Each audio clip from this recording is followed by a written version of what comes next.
Chapter 1421. It was drizzling on the shore of Gemini Bay in the Kingdom of Dawn. Agatha did not know whether it was a coincidence or a result of the test explosion. The violent explosion set off a magnificent water column on the surface of the sea, which could be seen from 15 kilometers away. Different from the grayish-blue background, the rising water column was pure white, as if it did not belong to the sea. The water column rose slowly as if it had become weightless. The whole process lasted for dozens of seconds, which was beyond the common sense of most onlookers. In the end, it turned into raindrops and returned to the sea, replaced by a twisted white mist, which was larger and higher than the water column. Until now, the strange smoke cloud could still be seen. As for the sailboats that had gathered around the test explosion site, they were long gone. It was at this moment that the rain started. It had always been her regret that she could not participate in the first test explosion on the snow mountain. Now, she could finally make up for it. Agatha could not help but think of the conversation between His Majesty and Phyllis after the artillery demonstration in Neverwinter 2 years ago.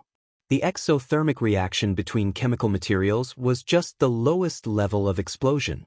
His goal was to recreate the glory of the sun. Putting aside the nonsense about radiant radiation, His Majesty was generally quite reliable. What surprised her was that there was no applause from the audience this time. The invited nobles sat in their chairs in a daze, as if they had forgotten to whisper to each other. Many of them had complicated expressions, and even a hint of fear flashed in their eyes. As the representative of Grey Castle, Agatha had prepared a long speech according to Roland's instructions, but after seeing the scene, she immediately stood up and left the audience. She could completely guess what these people were thinking. Sometimes, silence could explain everything. In any case, His Majesty had fulfilled his promise. The attending nobles of the Kingdom of Dawn had witnessed the ability of human beings with their own eyes. The following data collection was naturally handled by the Ministry of Industry. In less than half an hour, the preliminary conclusion was sent to her. The test explosion had achieved the desired effect. Agatha tied the note that read, "Everything goes well," to the flying messenger and threw it into the sky. The messenger spread its wings and quickly disappeared into the western horizon. "I hope the air raids on the other side are going well," she thought. In the castle of the City of Glow, the General Staff Department was sorting out the latest intelligence brought by the air raid. The outcome of the attack was extremely ideal. The demons probably did not expect the humans to launch a new attack so quickly after their defeat at the impassable mountain range. Coupled with the Air Knight's innate agility, the demons only reacted when the aircrafts approached the deity of gods. This meant that the demons had the ability to make the land within a radius of dozens of kilometers fly, but they did not have the ability to completely monitor the area. This not only gave the First Army an idea, but also gave the Seagull the opportunity to record the positions of all the devil beasts. Unlike biplanes, the devil beasts did not need a flat, open space to take off and land. But for now, they were still being bred together and would be under unified command during wartime. Therefore, the large Blackstone pagoda where the devil beasts resided was undoubtedly a worthy target. The magic barrier above the Mist Lake was the most crucial piece of information. Not only did the Air Knight discover its existence, he even confirmed through continuous bombardments that it could be weakened. Although the principle was unclear, the characteristic was similar to the barrier that the senior demons usually possessed, just that the range was much larger. If they could establish a connection between the two, the General Staff Department would be able to calculate the amount of firepower needed to break through the barrier. Compared to the above information, the loss of 4 Fire of Heaven aircrafts was considered a small price to pay. Manfeld Castian? Roland put down the battle report and sighed. He is indeed worthy of a commendation. It was not difficult to be determined. What was difficult was to be determined and have the ability to carry it out. Breaking into the sky above the demon city, relying on his own understanding to complete the dive and drop the bombs, and finally leading his teammates to escape safely, this talent could only be described as outstanding. "I will pass on the commendation to him." Tilly shrugged and whispered, "But I have never seen him." "What?" "No, it's nothing. I still have things to do, so I will take my leave first." Tilly turned and walked out of the room. Roland heard Nightingale chuckle behind him. Did you hear what she said? No. Nightingale pursed her lips. But I can basically guess. Tell me about it? She gestured 5 fingers. So many? Roland was surprised. Who asked her to be the Princess Royal Highness? This is already a discount. All right, deal. Nightingale licked her lips happily. That Air Knight's talent is indeed not bad, but you have praised him too much. Among all the Air Knights, isn't it obvious who is the most talented? You seem to take things that can be done for granted, but it is not the case for the person involved. At this point, she paused slightly. After all, this is not something we can choose, right? Indeed, ability is also a kind of talent. Roland sat by the window of the Rose Café, looking out into the bustling streets in a daze. Although the starting point was high, to fully unleash it required a large amount of hard work. He had indeed neglected this point recently. Hey, what are you daydreaming about? Roland retracted his gaze and saw Vaucries sitting opposite him with 2 cups of coffee. Of course I'm thinking about how to quickly reach the bottomless land. He temporarily cast aside the distracting thoughts in his mind and roughly described the process of the air raid on the deity of gods. Is this magic barrier that can cover a large area related to the abilities of the senior demons? Is it also a recently developed technology? If I were you, I wouldn't use the term demon. Vaucries replied unhappily. My race's specific abilities depend on the type of magic stone. The shield magic stone was chosen because of its good compatibility and high practicality. It is not a necessary ability. For example, I did not fuse with such a magic stone. In addition, no matter what, the magic stone's range cannot cover the entire birth tower. It should be another result of Mask's research.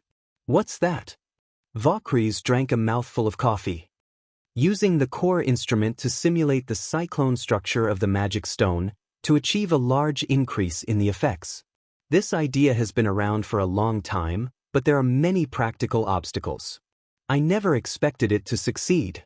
This also meant that the barrier that appeared on the deity of gods was essentially the same as their abilities. Roland silently noted this point down. At the very least, it proved that the idea proposed by the general staff was feasible. The one who developed the symbiotic demons was also Mask? That's right. In a certain sense, he is very similar to the Transformer Heathtalese. He has never used a single magic stone for combat. Vaucries nodded. Considering that the symbiotic demons aren't ideal in dealing with the Sky-Sea realm, it is logical for the king to send him. After the two chatted about the current situation, Nightmare Lord stood up and bade farewell.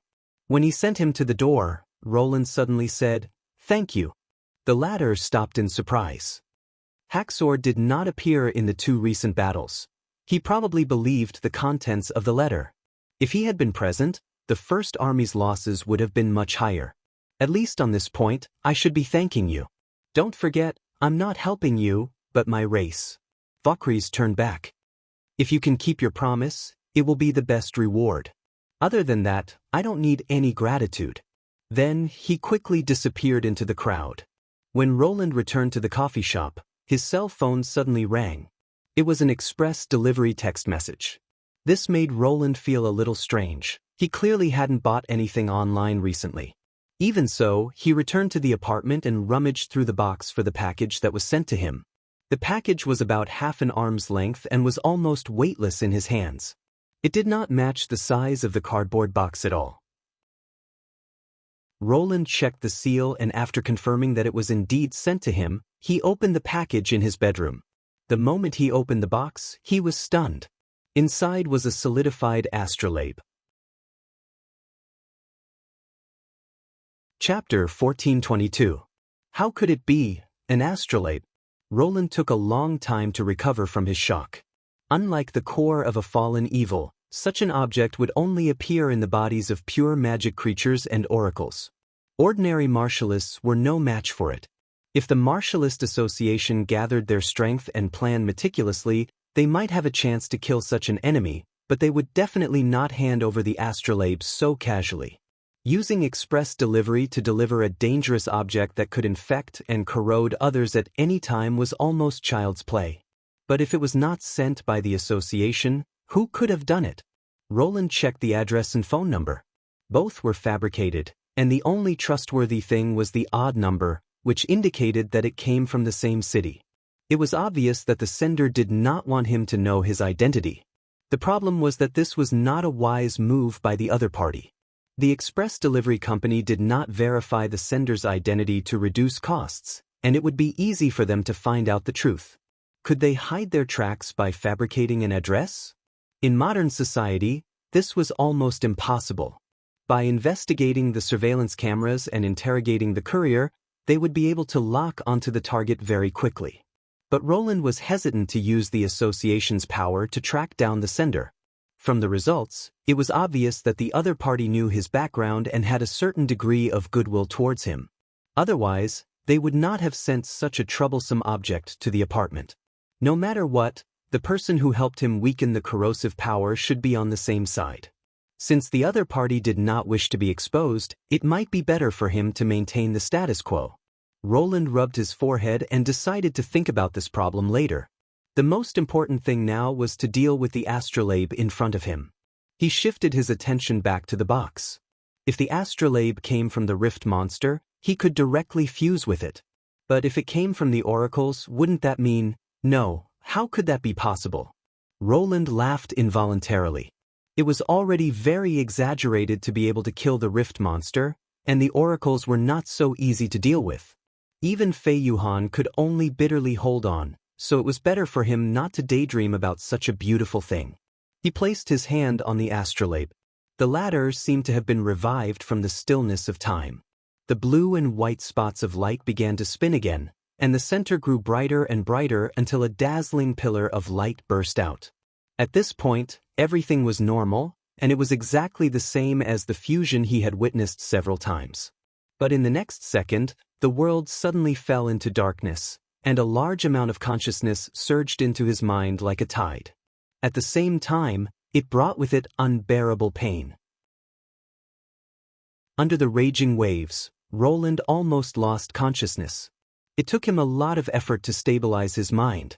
When everything slowly calmed down, he opened his eyes again and found himself standing in a void. The snowflakes were still there, but after experiencing it for the third time, his brain seemed to be better able to filter out the irrelevant noises. All right, it was actually true. It seemed that he had to investigate the other party's identity. The corner of his mouth twitched as he looked around. This time, it's still the universe background? Because the surroundings were too empty, he couldn't be sure. Compared to the consciousness fragments he had experienced the last time, it was obviously darker this time, as if the stars were hidden. It took Roland quite a while to find a reference point among the sparse snowflakes. It was a dim ball of light that looked like it was about to be extinguished, and it was as small as the tip of a needle embedded in the black background. Following this point, he found even more balls of light. When he saw this, he wasn't sure if he was in the universe. Because the light clusters were arranged neatly and spaced evenly, it didn't look like something natural celestial bodies could do. Let me ask you, what is gravity? Just as Roland was looking around with his eyes wide open, a voice suddenly sounded behind him, causing his hair to stand on end. He suddenly turned around, only to notice that there was a gray shadow there. The other party was erratic, as if it didn't have a physical body. Obviously, this wasn't any language that he was familiar with, and it was even hard to determine whether it was a language or not. Although he didn't understand the reason, he realized that the content reflected in his mind had been simplified. It was as if the other party had sent out a complicated electromagnetic wave, but most of it had been filtered by a filter, leaving only the content that he could understand. Are you asking me? Roland asked carefully. Gravity is the most revered force in this world. Yes, replied another voice in his mind, and this one sounded familiar. Roland couldn't help but roll his eyes. First, the sudden appearance shocked him, and then the mysterious question. He thought that he was also involved in this fragment, but he didn't expect that he was just a bystander. That's right, it's common, stable, and the more magnificent, the stronger. It allows the moment to condense, and the nothingness to take form. Only then can life take root and civilization survive. The voice gradually became rhythmic, as if it was singing loudly. And the first force that every race recognized was gravity. It was both a cradle and a shackle. The history of civilization's progress was a history of resistance to get rid of gravity. From leaving the earth and flying into the sky, to going to a faraway place, it's all the same. Now, it has once again become our obstacle, and also the last obstacle. The risk is unpredictable. I don't recommend implementing the gateway plan. Every step forward is accompanied by risk. You should know this. I know. So my suggestion has never changed from the beginning. But you still help me complete it. The gray figure flickered twice. For this plan, I have waited for thousands of years. Now let it begin. Wait, what was the gateway plan? What did the last obstacle mean? Roland felt that he seemed to have missed some important information, but no matter how he opened his mouth or thought about it, no matter how he asked, the other party didn't respond to his call. I understand. As the voice in his mind fell, more snowflakes appeared. Based on past experience, when the fragment was nearing its end, the flow of time should have accelerated, but without any reference, it was difficult for him to make an accurate judgment. Roland saw that the light clusters began to move toward the center, but their brightness did not increase but decreased, and soon it became pitch black. The rest of the light clusters flew into the darkness like moths to a flame, without the slightest pause.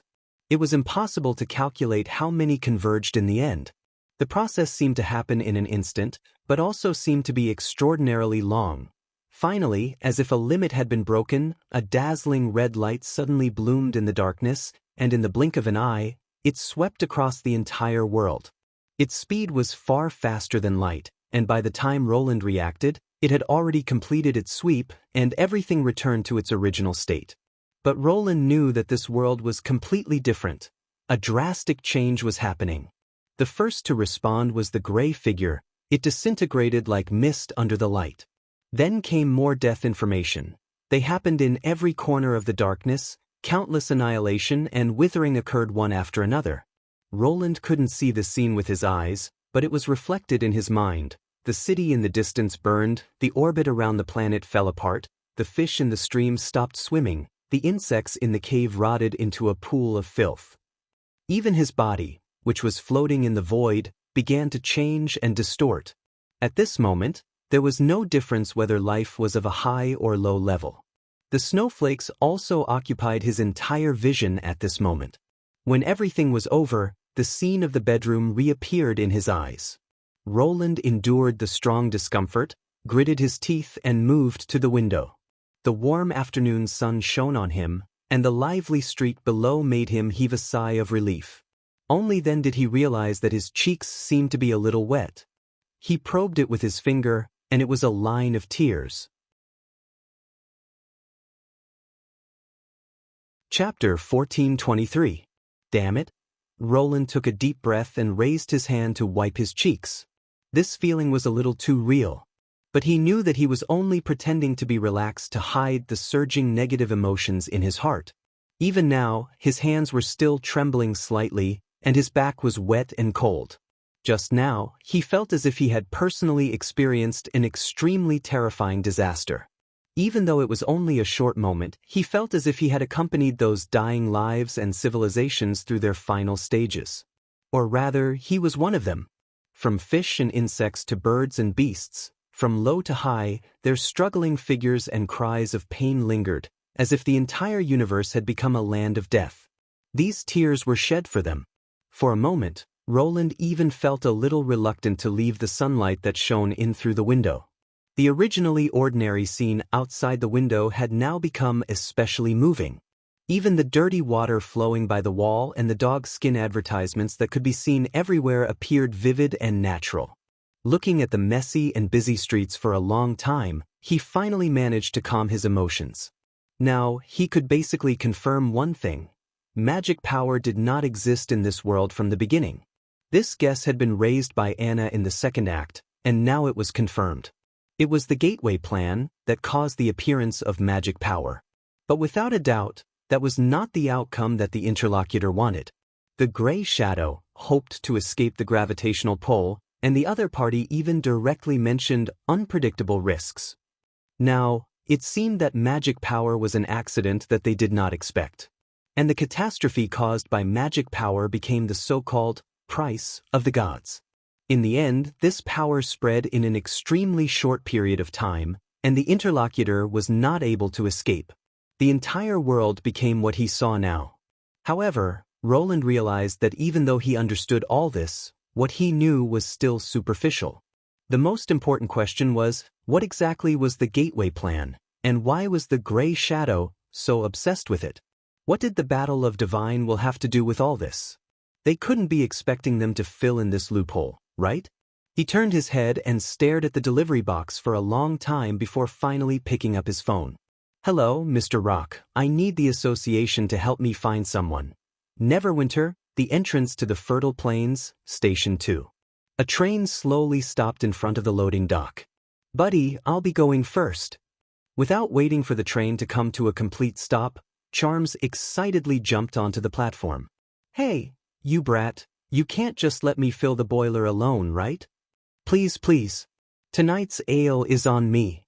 He quickly ran towards the cargo carriage, leaving Hank's voice behind him. After the end of the tequila campaign, Charms did not become a formidable and handsome military officer as he had imagined. Even though his father and his elder brother who had sacrificed themselves had received His Majesty's commendations and honors, the administrative office transferred him and his father out of the First Army and transferred them to full-time train drivers. His father did not have any objections. After all, after the war, someone would still need to drive the train. Even if this powerful machine did not carry artillery, it still had a wide range of uses. Even after the main force retreated to Neverwinter, the number of vehicles on the Fertile Plains did not decrease. The administrative office used this reason to transfer them out of the army. In his father's words, he was serving His Majesty no matter where he went. Furthermore, his treatment was much better than before. However, Charms was not so happy. How could dealing with black coal every day compare to wielding a spear and fighting monsters? Furthermore, his elder brother had sacrificed himself in the battle to defend the camp. He had to go to the front lines and kill a few demons to avenge his elder brother. Serving a steam locomotive was not enough to do that. What he was most vexed about was that his second brother was not affected at all. Not only was he promoted smoothly, he was even selected to join the elite troops of the First Army. This was a little too unfair. Charms originally thought that he would have to spend the next few years sullenly in this desolate wilderness, but he never expected that the development of the situation would completely exceed his expectations. Large numbers of residences and farms sprung up like bamboo shoots after a spring rain in the north of the impassable mountain range. The number of stations increased exponentially, while taverns and shops followed suit. Transporting goods was no longer a boring job, and if he finished early, he could go to a tavern for a few drinks every day. Being a train driver was undoubtedly a popular occupation. Regardless of whether it was a native or a migrant, everyone was filled with interest towards the forbidden land that was once known as the Cursed Land. When one was in high spirits, they did not even need to fork out money for a refill. Of course, this treatment was no different in Neverwinter or other stations. What he was truly looking forward to was the people here. Everyone, please line up and receive your puppets in an orderly manner. Next to the truck, a girl covered her mouth with her hands and shouted. Before he could get close, the other party had already seen him and waved happily. You're here. Looking at that adorable smile, Charms felt that it was truly great to be a train driver. I'm here to help as well. He rolled up his sleeves. All right, then you can carry a puppet with you. The girl smiled as she handed over a doll made of straw and tiptoed to hang it around his neck. You're unaccountably solicitous. Another girl jumped down from the pile of goods and glared at him coldly. Charms stared back without backing down, and the two of them stared at each other in a deadlock by the side of the carriage. In the end, it was the girl who broke the standoff. All right, Balshan, Mr. Charms is just being warm-hearted. Didn't we have his help when we got lost? At the mention of getting lost, the girl's expression stiffened. She turned her head away and snorted in disdain. I can't be bothered to bicker with you today. Move aside, I have to get to work. With that, she grabbed 2 bags of seeds and walked towards the yard without looking back. My apologies. The girl bowed in embarrassment. Balshan is just, it's all right, I don't mind. Charms feigned magnanimity as he waved his hand and followed behind with the seeds. In fact, he had been looking forward to this day for a long time and had even prepared his script countless times. There would be a new play in Neverwinter's theater tonight, and he had already booked 2 tickets. All he needed to do was to finish his work and invite the other party. These 2 girls were both witches of the sleeping spell. Their acquaintance could be said to be extremely dramatic. The first time the girl took the train to assist in the construction of station number 2, she accidentally took the wrong seat. Looking at the vast and empty plains, she was at a loss of what to do and cried like a pear blossom in the rain. Balshan, who was by her side, did not fare any better. Faced with an unfamiliar and desolate environment, she revealed a highly vigilant and fearful expression, as though she was a cat whose tail had been stepped on. Left with no choice, Charms could only stop the train and send the 2 back to another train. After repeatedly reminding the driver of their destination, the 2 of them successfully arrived at station number 2 before the sky turned dark. He originally thought that it was an accident and that they would not cross paths again, but he did not expect the 2 witches to be assisting in the unloading of the station. As time went by, they gradually became familiar with each other, and he also found out her name, Dusk. Chapter 1424. Dusk was adorable.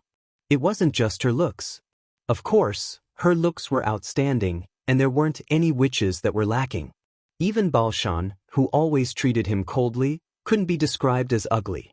Sometimes, when she put on a straight face, there was a unique flavor to her. But Charms would never say it out loud. Undoubtedly, he would only be met with even more coldness.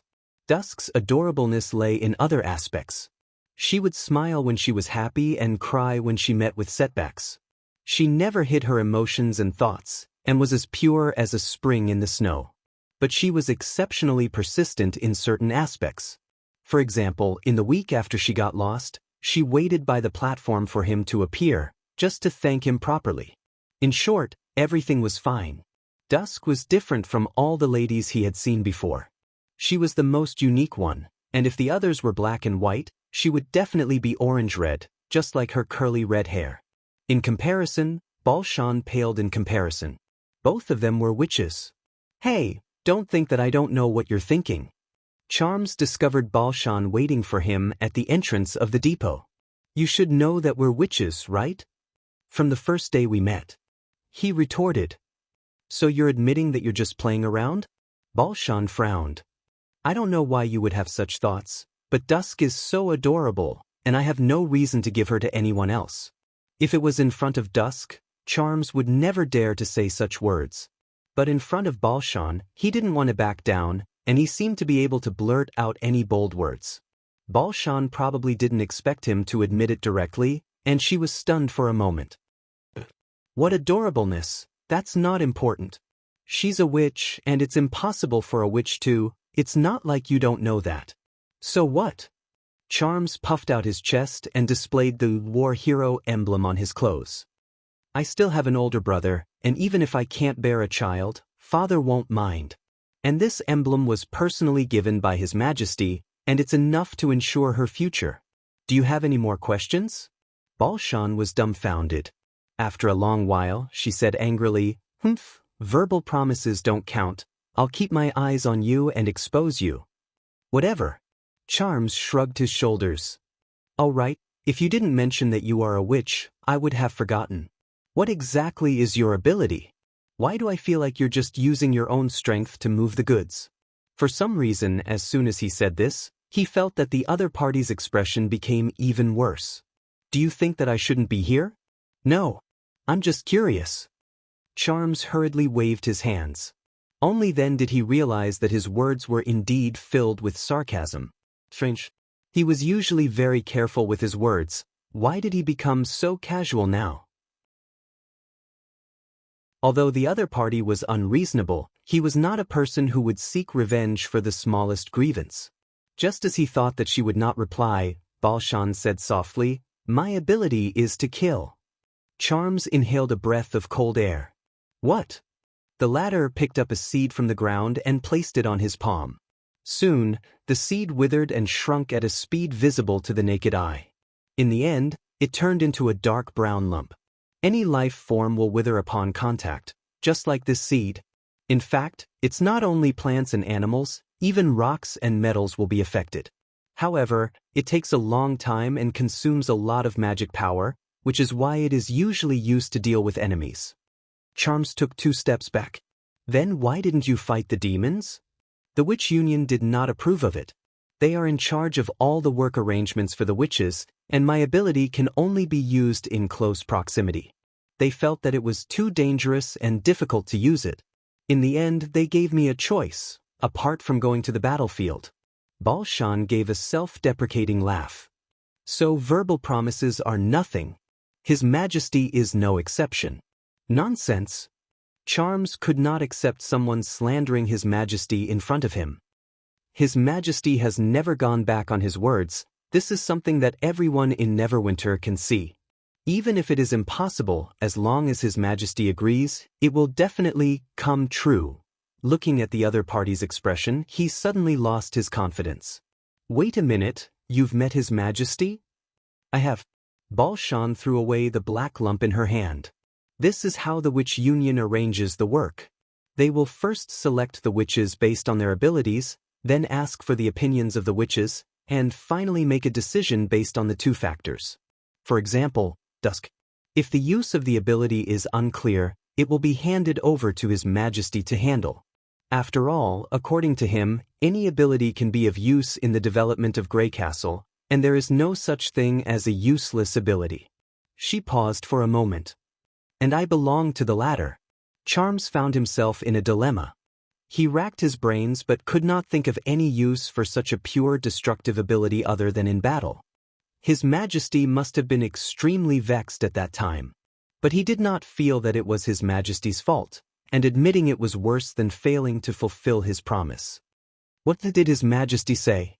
"He said that in another 50 to 100 years, I will be able to shine in the visual effects and props industry."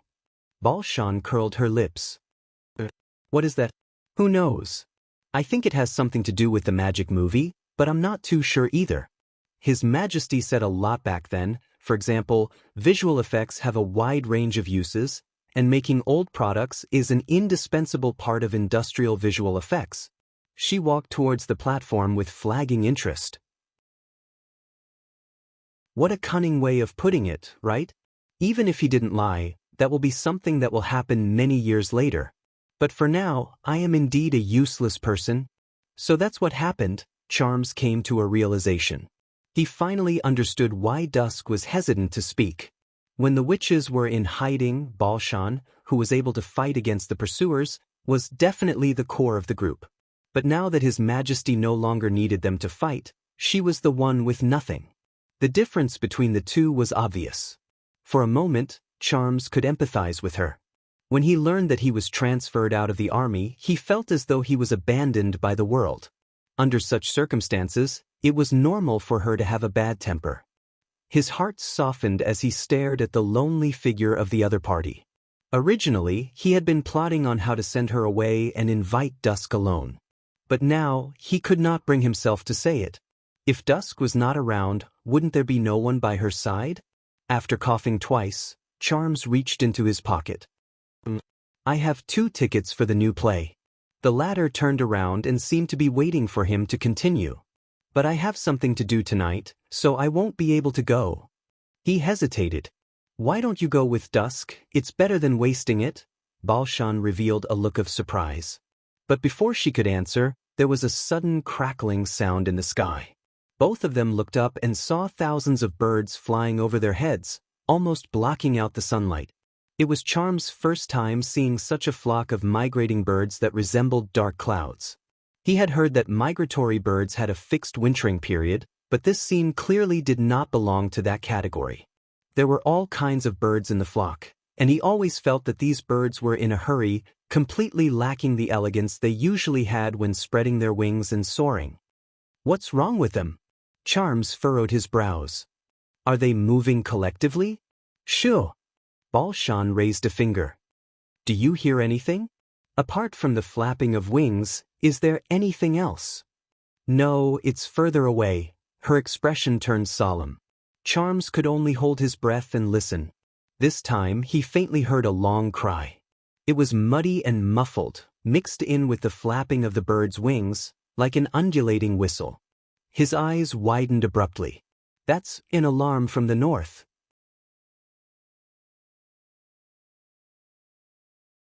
Chapter 1425. At this moment, the other workers also noticed that something was amiss and stopped in their tracks. They looked at the black flock of birds and discussed among themselves. Charms realized the urgency of the situation. It was not the alarm used by the city, but the First Army's wartime warning. This meant that the enemy was closing in on the army, and the battle could begin at any moment. Or rather, they were already engaged in battle with the enemy the moment the alarm sounded. Could it be that the demons had returned? If that was the case, it would be too unimaginable. He had followed his father from the misty forest to Tower Station number 10 and had a basic understanding of the situation in the north. The main reason why the First Army modified the Tequila ruins was to guard against this. On the vast plains, a tall sentry tower was able to see 10 kilometers away. Not to mention the time required to build a red mist sentry tower, just the distance between the Holy City ruins and the Neverwinter development was about 300 to 400 kilometers. How did the enemy manage to get so close to the new King City without any warning? But now was not the time to delve into this. The sentry tower in charge of the second development only had about 100 people stationed there, and they were all rookies. If they were really attacked, would they be able to repel the demons and ensure the safety of the place? Charms was completely uncertain. Balshan suddenly sprinted toward the platform. Hey, where are you going? Dusk is still on the train. I'm going to fetch her. This reply reminded Charms that according to the evacuation rules, everyone should evacuate to the nearest shelter upon hearing the alarm. But the loading dock was located at the outermost edge of the development, and it would take a long time for them to reach the residential area, not to mention returning. Rather than bringing Dusk to the shelter, it was better to take the train and leave. Everyone look here. Charms tore off his badge and raised it high in his hand. I am Charms, a soldier of the First Army. The second development is under attack. Everyone, put down your goods and follow me. This place is too far from the shelter. We need to take the train to avoid danger. He then added softly, once upon a time.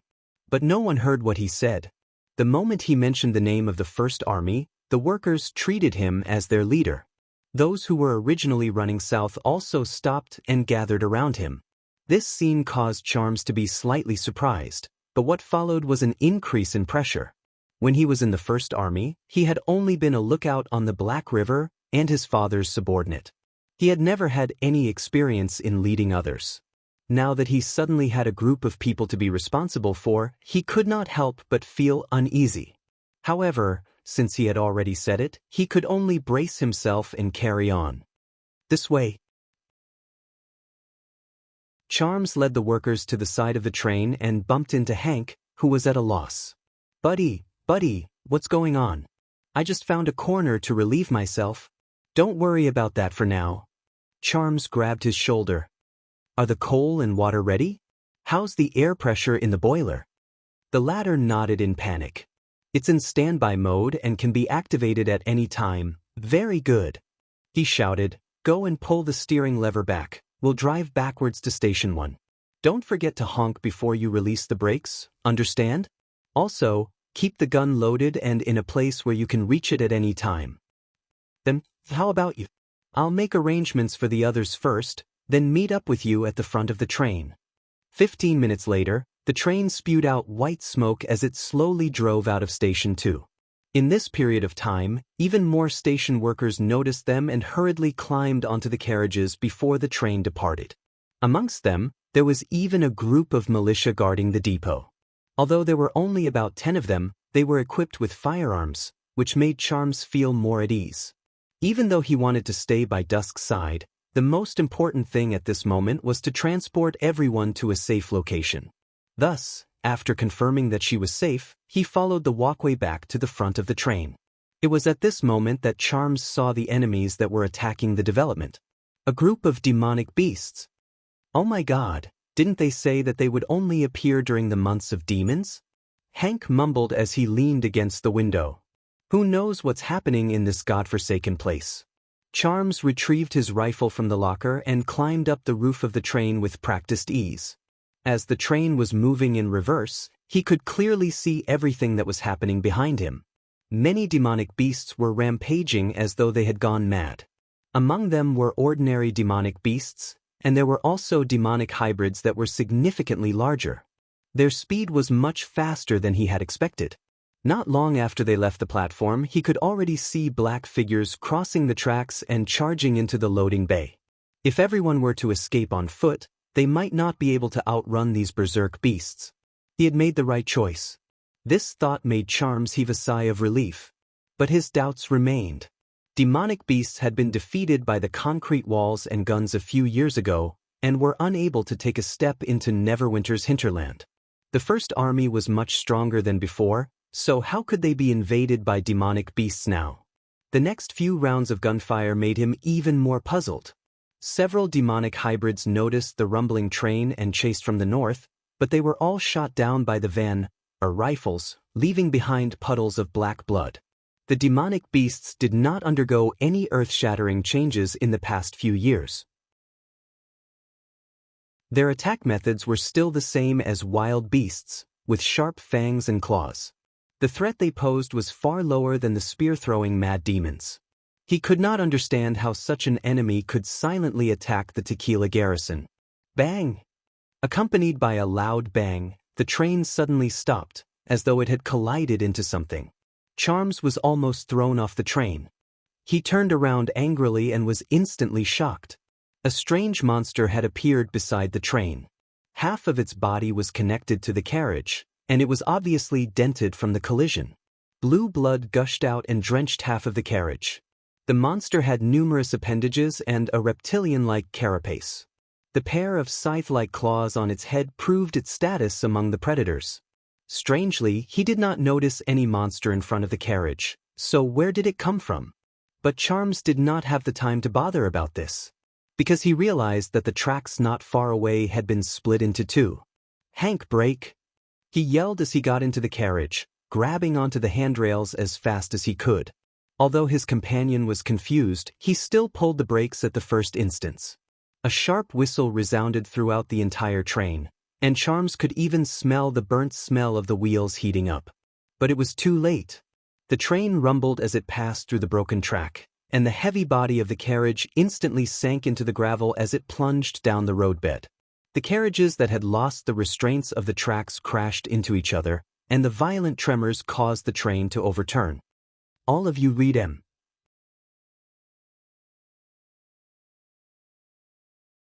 Chapter 1426. For a moment, Charms felt the world spinning around him. His ears were filled with the sound of metal twisting, steam gushing, and Hank's screams.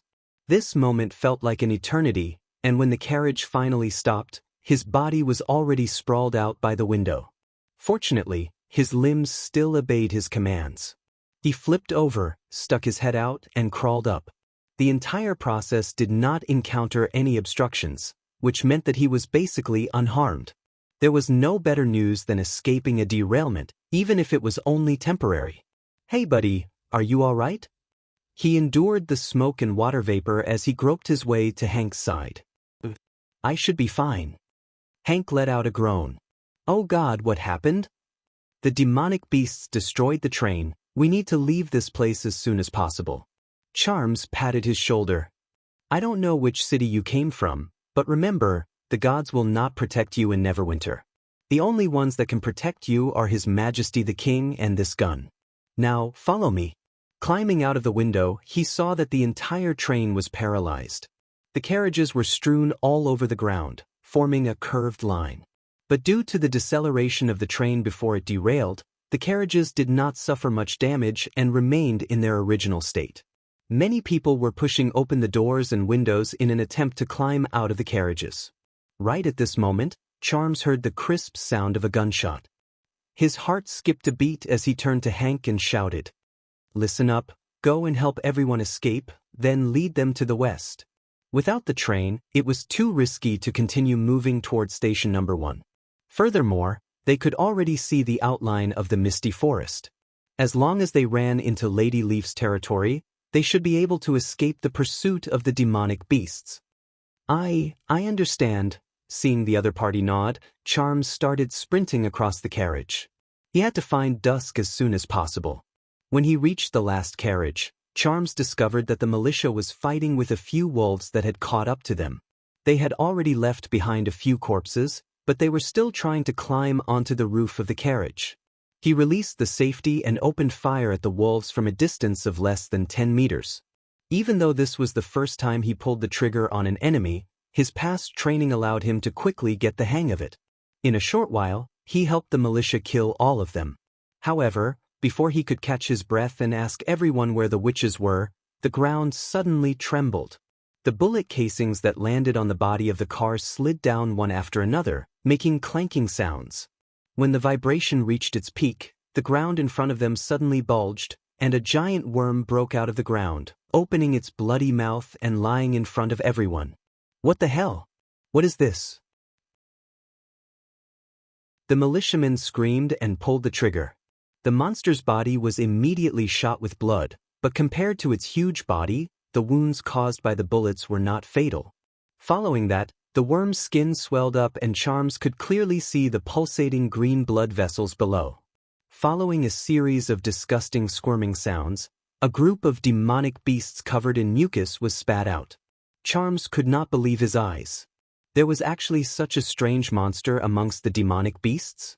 But at this time, he had no time to be amazed. Most of the newly appeared demonic beasts were hybrids. When they dispersed, he would be the unlucky one. "Fire, fire!" he shouted as he fired at the enemy. This sentence awakened the militiamen, and they used the train as cover as they fired at the demonic beasts from the gaps between the gaps. In an instant, many of the hybrids were killed before they could even stand up straight. However, the giant worm did not shrink after spitting out the demonic beasts. Instead, it swelled up until a pair of fangs pierced out from within and tore the worm's mouth apart. Only then did the final hybrid come out, bathed in blood. The moment Charms saw it, his heart turned cold. It was a monster that he had only heard of from his father. The thick fangs and 4 limbs indicated that it was the rumored fearful beast of hell. It was also the most difficult enemy to deal with among the hybrids. Not only did it rarely appear at the borders of Neverwinter, ordinary firearms were unable to stop its attacks. After the fearful beast tore open the worm's mouth, it raised its fangs and charged towards the train. Charms subconsciously leaped to the ground, but at the same time, the enemy slammed into the carriage, causing the heavy carriage to slide. 2 militiamen who were unable to evade in time were knocked to the ground by the carriage and were run over by it. They did not even have the chance to scream before they turned into a pile of flesh and blood. The fearful beast was also unable to move because its fangs were deeply embedded in the metal. The militiamen fired at the target, but it was useless apart from making the beast even more enraged. Suddenly, a slender figure charged into the battlefield.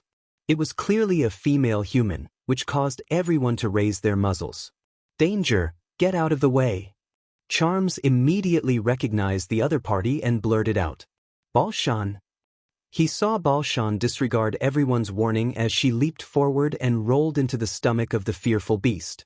This caused Charm's heart to leap up to his throat. If she was not careful, she would be trampled into meat paste by the monster. Balshan was also aware of this. She followed the struggling monster closely and reached out to grab it.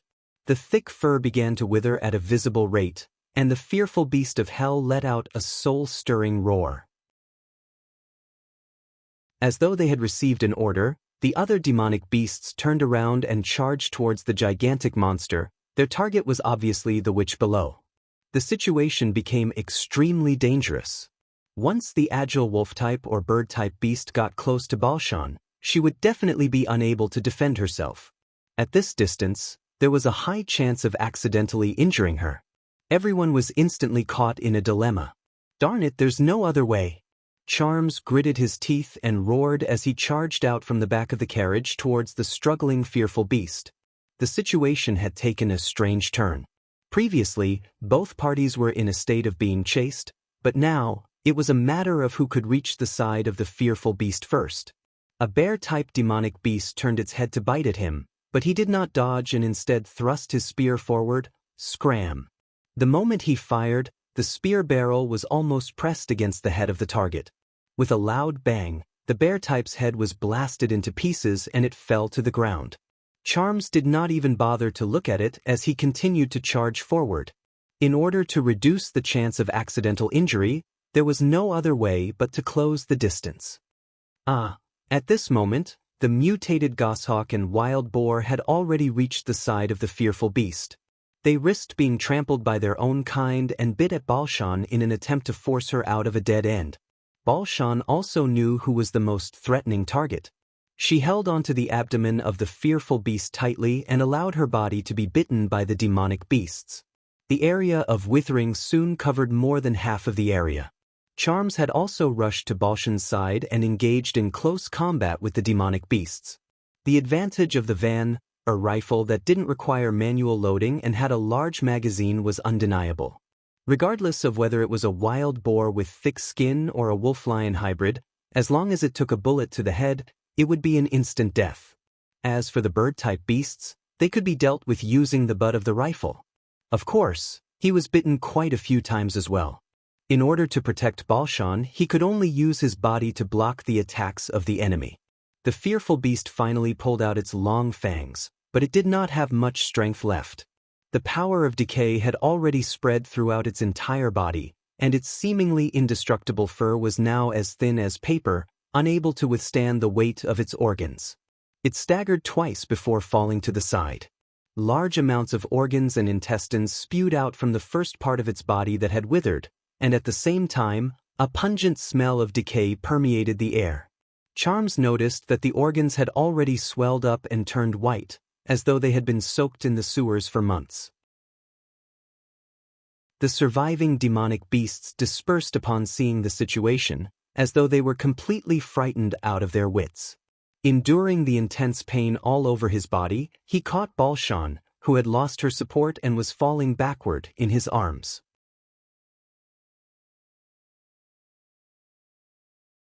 Chapter 1427. Why are you here? Charms carried Balshan and limped towards the train. Where's Dusk? She has already met up with the others, and retreated towards the misty forest. Balshan forced a smile.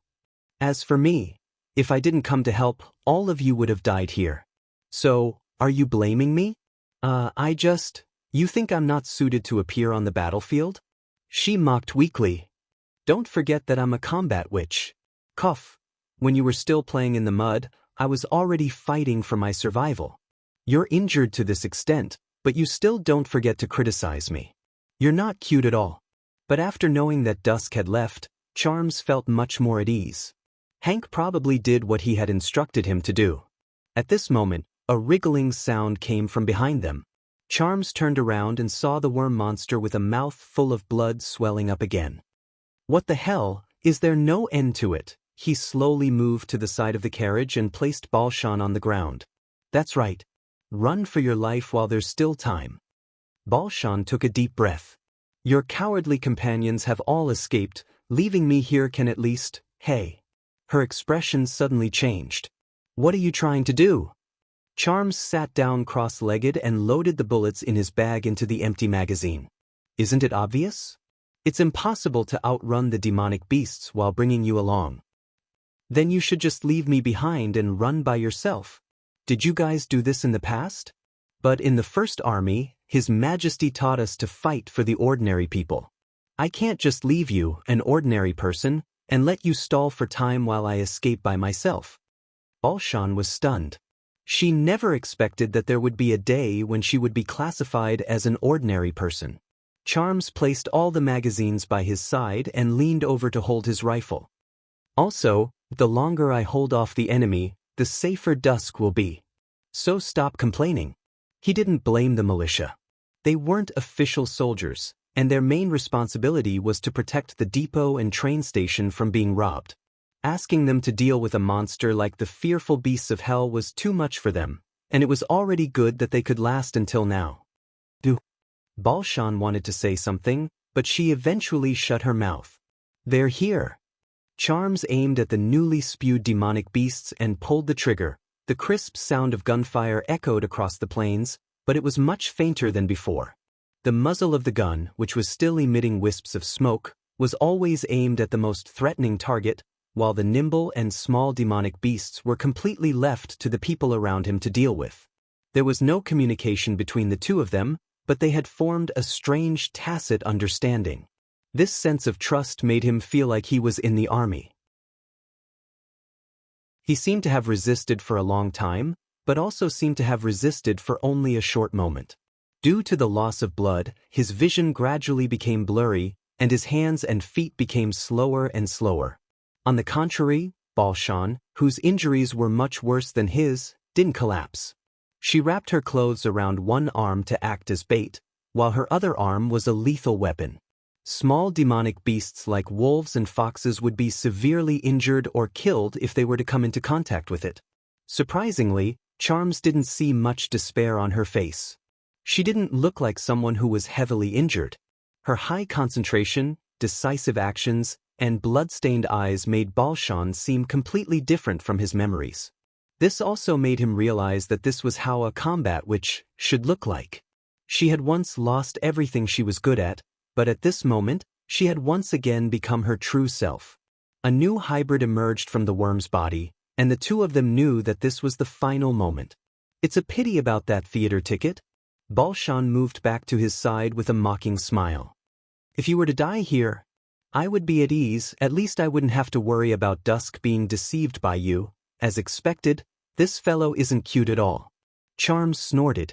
That's right, the most regretful one is you. At the last moment, you can only stay with me. No. She interrupted unexpectedly. In fact, I feel that, woo, the sharp whistle drowned out her words. Following that, balls of flames exploded around the worm, and the rising dust and rubble caused the demonic beasts to temporarily stop moving. Charms was suddenly energized. He forcefully propped himself up and looked towards the direction of the whistle. A black armored train appeared on the horizon behind him, and the cannon at the top of the train flashed continuously. It was the Black River that had galloped across the fertile plains during the northern expedition. He shook Balshan agitatedly. Do you see that? It's the Black River. Our reinforcements have arrived. But the latter didn't give him any response. Hey! Charms turned around abruptly, only to see that the other party had already closed her eyes and slid to the side of the carriage. Wake up, hey, wake up! But no matter how he shook her, Balshan didn't open her eyes. The next time he saw her, it was already 2 days later. This is her room. Do you need me to knock on the door for you? Camilla, the butler of the sleeping spell, asked. No, thank you, I can do it myself. Charms hurriedly bowed to the other party. This was his first time visiting a witch's residence. This place didn't allow outsiders to enter, and only those invited by the residents could enter. He only wanted to give it a try, but he didn't expect to receive approval so quickly. Then please take note of the time. Camilla nodded and left. Charms heaved a sigh of relief. Thinking back to the scene from 2 days ago, he felt rather awkward. Even now, the admonition of the medical staff was still ringing in his ears. She's not dead yet. If you continue shaking her like that, you might really kill her. Seriously, you're clearly someone who has been to the battlefield, but you don't know that it's easy for you to faint after forcefully holding on to your last breath. Don't railway soldiers need to undergo emergency rescue training? You only know how to make a fuss. Could it be that she's someone important to you? Charms hurriedly shook his head to dispel these annoying memories. Actually, after knowing that Balshan was still alive, he didn't have to be in such a hurry to visit her. After all, it was hard to tell who was visiting who based on her appearance. His entire body was wrapped in bandages, and every movement caused him to feel pain all over his body, making him look rather pathetic. But even though he listened, he felt that he wouldn't be at ease if he didn't personally take a look. At this thought, he reached out and knocked on the door. Coming. The door opened, and Xia Ya entered his sight. It's really... She revealed a happy smile. When I received Lady Camilla's notice, I guessed that it was you even before she said your name. Thank you for saving Balshan. Hey, you must be mistaken, I was the one who saved her. A familiar voice sounded from within the room. Charms walked into the room and immediately saw Balshan leaning against the headboard. Sunlight shone in through the window, illuminating half of her cheeks and short brown hair. What surprised him was that even though her injuries were much more severe, she seemed to be in better spirits than him. Of course, she was also tightly wrapped in bandages, including her head. There's nothing strange about it. Balshan shrugged as though she saw through his doubts. A witch's body is stronger than an ordinary person's in every aspect, so it's natural for her to recover much faster. So, she paused for a moment. Don't think that you'll have the chance to be alone with Dusk. Charms silently rolled his eyes. He could tell that this fellow didn't need anyone's concern. Since that's the case, I'll take my leave. You're leaving just like that? Dusk asked in surprise. Of course, standing isn't good for recuperating, especially for someone like me who is inferior to her in every aspect. Charms looked at Balshan provocatively. I have to recover quickly and meet you to watch a play before she does. Meet me? Dusk's eyes curved into a smile. Sure. Wait a minute, she agreed so quickly? Don't even think about it. Balshan said coldly.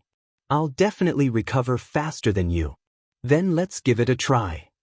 Let's give it a try. The two of them stared at each other and began their usual quarrel. Dusk tilted her head and smiled as she stood by the side, looking as though she was happy that the two of them had reunited after a calamity. When he walked out of the room, Charms suddenly recalled the words that were covered by the steam whistle. He turned around and asked, Right, what did you say before you fainted? Nothing. Balshan replied indifferently. When the train arrived, I was already in a daze. You probably remembered wrongly. All right. Charms rubbed his head and closed the door. What was he asking? Dusk asked curiously. Just some nonsense. Balshan smiled and tilted her head to face the sunlight. This isn't bad.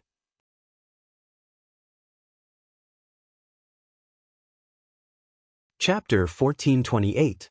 Middle section of the impassable mountain range, Hermes Mountain Range. The gigantic shadow cast by the deity of gods had already touched the edge of the highlands. Floating life beasts flowed through the mountains and connected the east and west wings, causing the mountain range to become a magnificent red line. With this supply line, the army at the ridge of the continent could enter the four kingdoms without any restrictions. Everything was just as Mask had predicted. Although the humans' harassment never stopped, they were helpless against the deity of God's advance. The following battle would turn into a war of attrition without any skill. The race had the advantage in numbers. Furthermore, their technology allowed them to have the greatest number. Even the inferior demon bodies that were useless in the past could become powerful war machines. The disparity between the two was even greater. The opponent did possess extraordinary skills, but it did not shorten the intrinsic difference between the races. From birth to maturity, the former required at least a decade, while the inferior demon bodies only required a short 2 years. They did not need to go through the trouble of choosing a mate and mating. With the constant increase in casualties, the humans would collapse sooner or later. That's right, the development did not deviate from his expectations, except for one thing. I want to know what's going on? He stood in the observation room at the bottom of the deity of gods and roared at his subordinates. His subordinates looked at each other and lowered their heads, none of them daring to speak. He rarely asked questions that he already knew the answer to, because it was just venting his emotions and a waste of time. Only lowly beings like Blood Conqueror and Loathing would be passionate about it. It was obvious what had happened. A large number of demonic beasts had appeared on the Hermes Highlands and were engaged in battle with the symbiotic demons that he had released. The symbiotic demons were supposed to be rushing towards the four kingdoms and slowly whittling down the human strength, But now, a portion of them were being held back by the demonic beasts. They converged into numerous black tides on the plains and surged into the abandoned city through the large gap. This pass might have been a fortress used by the humans to defend against the demonic beasts, but it had now been replaced by the race. It would have been fine if that was all. Nasipel saw the Sky-Sea Realm's nest, amidst the horde of demonic beasts. This was the true reason for his loss of composure. Unlike humans, the race had long understood that the so-called demonic beasts were a branch of the Sky-Sea Realm, similar to the inferior demons of the race. Every time the months of demons came and the magic power was abundant, the nest would release a large number of spores, which would be blown to the earth by the sea breeze and infect the ordinary beasts, transforming them into various strange species, and then let them evolve and fight on their own. The demonic beasts had low combat strength and posed little threat to the race. The Sky-Sea Realm's beasts. The Sky-Sea Realm.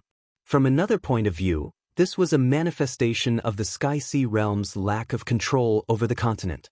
Other than using such methods to create minor problems for their race, it was difficult for them to encroach on the continent's hinterlands. But the nest was realm range. It was the backbone of the Sky-Sea Realm, and its race would not easily let go of such a target. Furthermore, of the Sky-Sea clan had realm, they had demons. See, above, realm, the tribe, the land, tribe, had the land, king lands, dragon, demon. Over the past 800 years, the race had slowly annexed more than half of the Land of Dawn. They had also established a long line of defense near the sea to prevent the Sky-Sea Realm from ambushing them from the rear. It was understandable for the demonic beasts to gather in the continent's interior, but the appearance of the nest made the nature of the situation completely different. Either an idiot had neglected his duties and missed out on the Sky-Sea Realm's movements, or something serious had happened in the rear. His subordinates had most likely thought of this, which was why they did not dare to respond. Thinking back to the sudden loss of contact with the king, Nasipel felt extremely vexed and uneasy. Lord Mask. A higher ascendant suddenly walked into the observation room. There's a message from the birth tower. The king is summoning you. What? Nasipel turned his head abruptly. Are you sure it's the king? The other party was taken aback. From the fluctuations in the realm of mind, it's indeed the presiding Holy See. My lord, is there a problem? No, I'll head over now. Nasipel restrained his emotions and said coldly. He and Silent Disaster agreed that it was best not to reveal the fact that they had lost contact with the Blackstone region. It was normal for his subordinates to have such a reaction. In the end, it was the nest that messed up his pace. Reaching the top of the tower, Mask concentrated and responded to the intense fluctuations. It was indeed from the presiding Holy See. However, there were some minute differences from before. Unfortunately, with his standard, he was unable to identify the source of the abnormality. Thank you for your summons, my esteemed king. What happened previously? The moment Nasipel opened his mouth, he habitually complained. In the days without your guidance, I have been feeling uneasy. Furthermore, Sky Lord's whereabouts are unknown. Thankfully, the symbiote's performance was extremely outstanding, allowing the Western Front to, enough.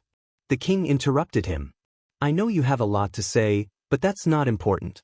The Blackstone region has been lost. Nasipel immediately forgot the words of praise to the back of his mind. He paused for a moment before repeating in disbelief. Blackstone region, lost. Although it has not been completely invaded by the Sky-Sea Realm, it is only a matter of time. Our enemies have become completely different from the past. This has caused the already weak defensive line to completely collapse. Heart of Hatred has died on the battlefield. The king's tone was unperturbed, as though he was discussing a matter that had nothing to do with the fate of his race. I have already given the order to abandon the Blackstone region and retreat to the Land of Dawn. King, please think twice. Nasipel turned anxious. It was a great migration of hundreds of millions. Even excluding the demonic bodies, there were at least tens of millions. Under the situation of lacking red mist supplies, how many people could reach the Land of Dawn alive? perhaps not even 10% of the total. Furthermore, the Land of Dawn was now being attacked by the Sky-Sea realm. They had to venture deep into the continent to gain a foothold, but how could there be so many strongholds in the fertile plains to supply their race? If they had the ability, they would not have attempted to occupy Tequila. Sacrifices are unavoidable, but this is the best solution at the moment. The king spoke bluntly. Red mist is not a problem. Once the decision is made to retreat, the past birth towers can be transferred to obtain new life. This technology has already been proven on the ridge of the continent. As for Starfall City, Arietta, Tequila, Hermes, and even the God's stone mines in the human territories, they can all be used as new incubation points. But moving so many birth towers at the same time, even with the strength of the entire race, Nasipel was suddenly stunned.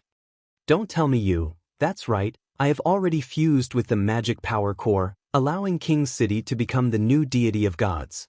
Mas could not help but shiver. Fusing with inanimate objects meant that the king would forever be fixed to the birth tower, becoming something similar to the mother of the race. The ice-cold logic was merciless to him, causing him to feel fear from the bottom of his heart. It was probably because of the king's transformation that they had lost contact with him previously. But it was as the king had said. This way, all the logistical problems could be easily resolved. With the power of the deity of gods, it was completely possible to accommodate multiple birth towers and replace the strongholds to spread the red mist, minimizing the losses of the migration. Then the final problem was the humans. The moment this thought emerged, it was confirmed by the king. My race no longer has the time to waste with the humans. We have to obtain the legacy shard as soon as possible. Only then will we have a chance to contend against the current Sky-Sea realm. And there was only one way to destroy the humans in an extremely short period of time, regardless of the cost. I order you, from the moment the first batch of migrants reach the fertile plains, the Western Front operation will shift to Plan B. The king ordered. Nasipel could not help but feel excited. In fact, Plan B was his brainchild, but he never expected it to be realized. It would definitely be an earth-shattering destruction.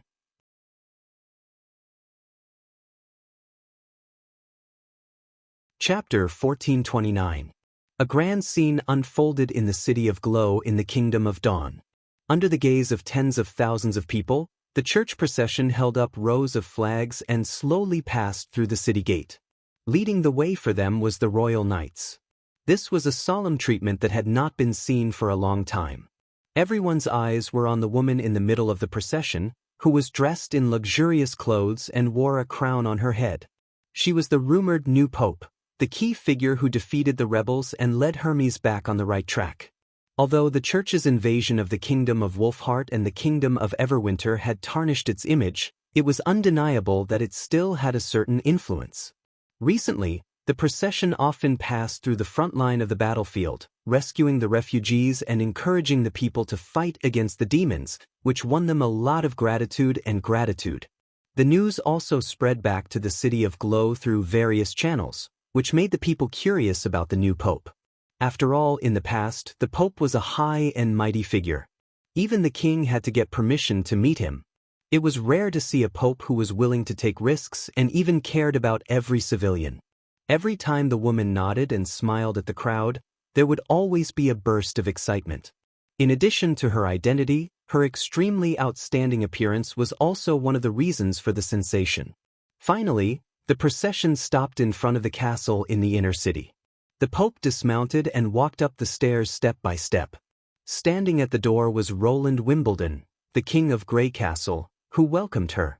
The two stretched out their hands and shook hands.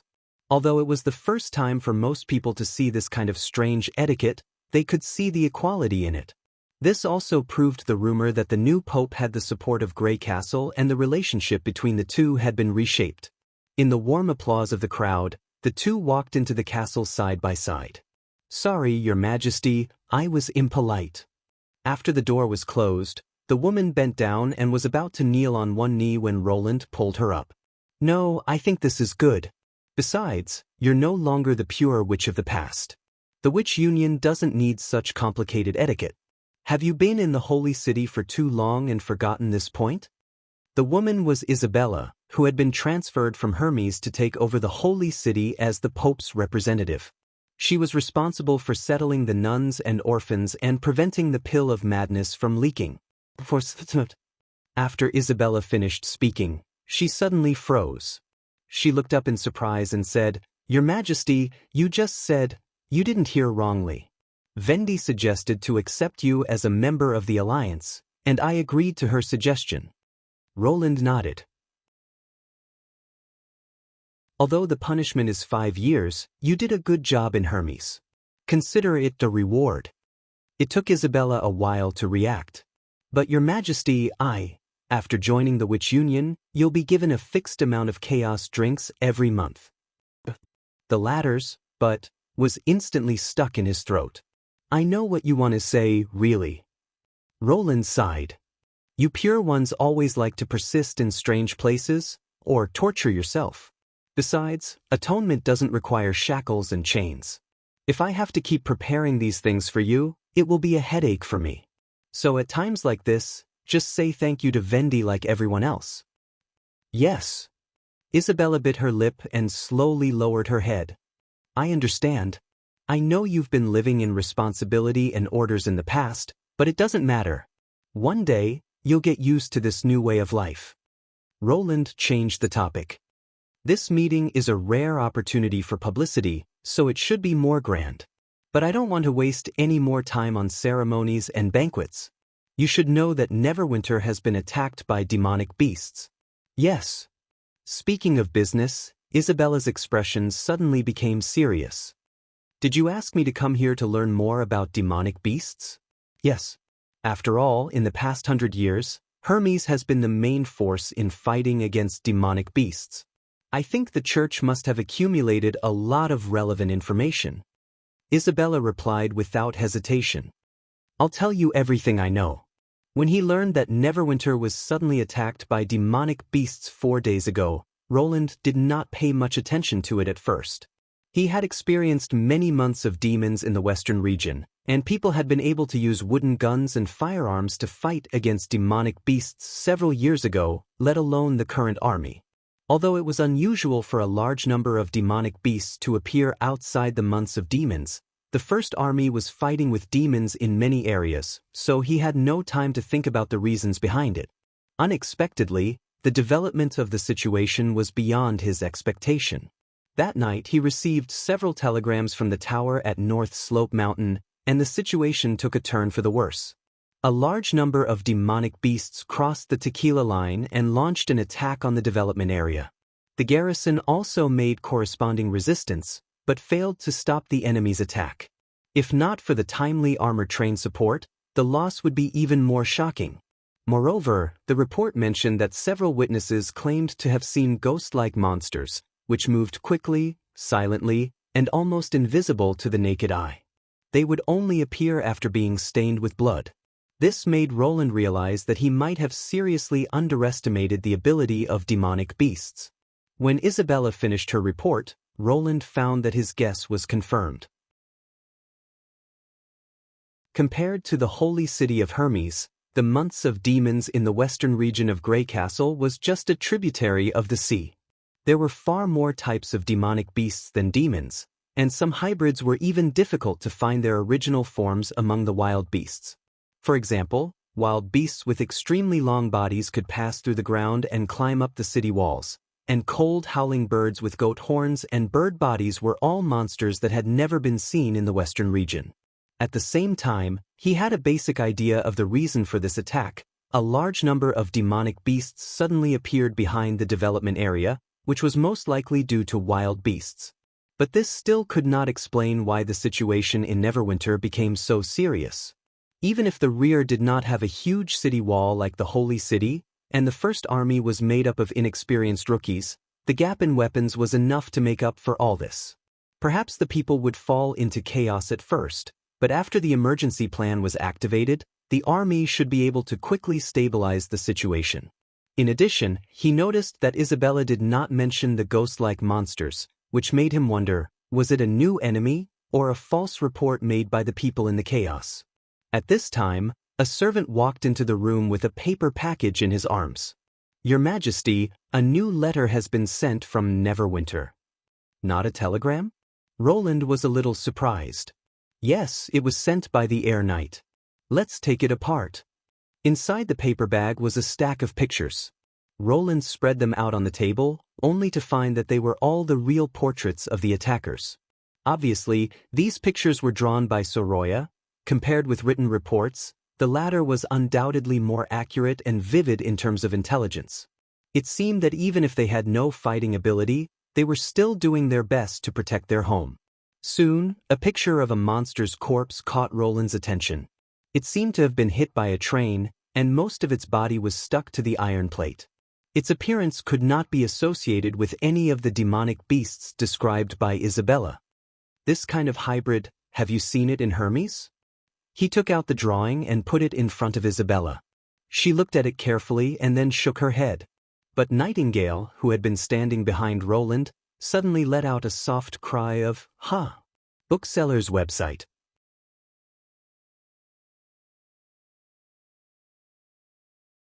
Chapter 1430. Why? Roland tilted his head. "Is there a problem?" "It looks similar to some of the things I've killed before." Nightingale spread out her hands. "But those monsters were much smaller and didn't have such an exaggerated appearance." "Wait, are you referring to the exploration at the Great Snow Mountain?" Nightingale nodded. "Even earlier, when we were searching for the ice witch. From the point of invisibility, it makes sense that it was treated as a ghost." "What's the difference between these two monsters? Can you explain in more detail?" Roland pressed. Let me think. After all, it was a few years ago." Nightingale picked up the picture. "The monster I encountered was at most half the height of this monster in the picture. Its front claws were also in the shape of a sickle, but shrunk a few times. Its abdomen only had accessory feet for climbing, but not so many claws. As for the head, yes, the clawed beast back then didn't have such an obvious mouth and sharp teeth. The one in the picture was more like a predator. If not for the front claws and invisibility, I really wouldn't have linked the two together.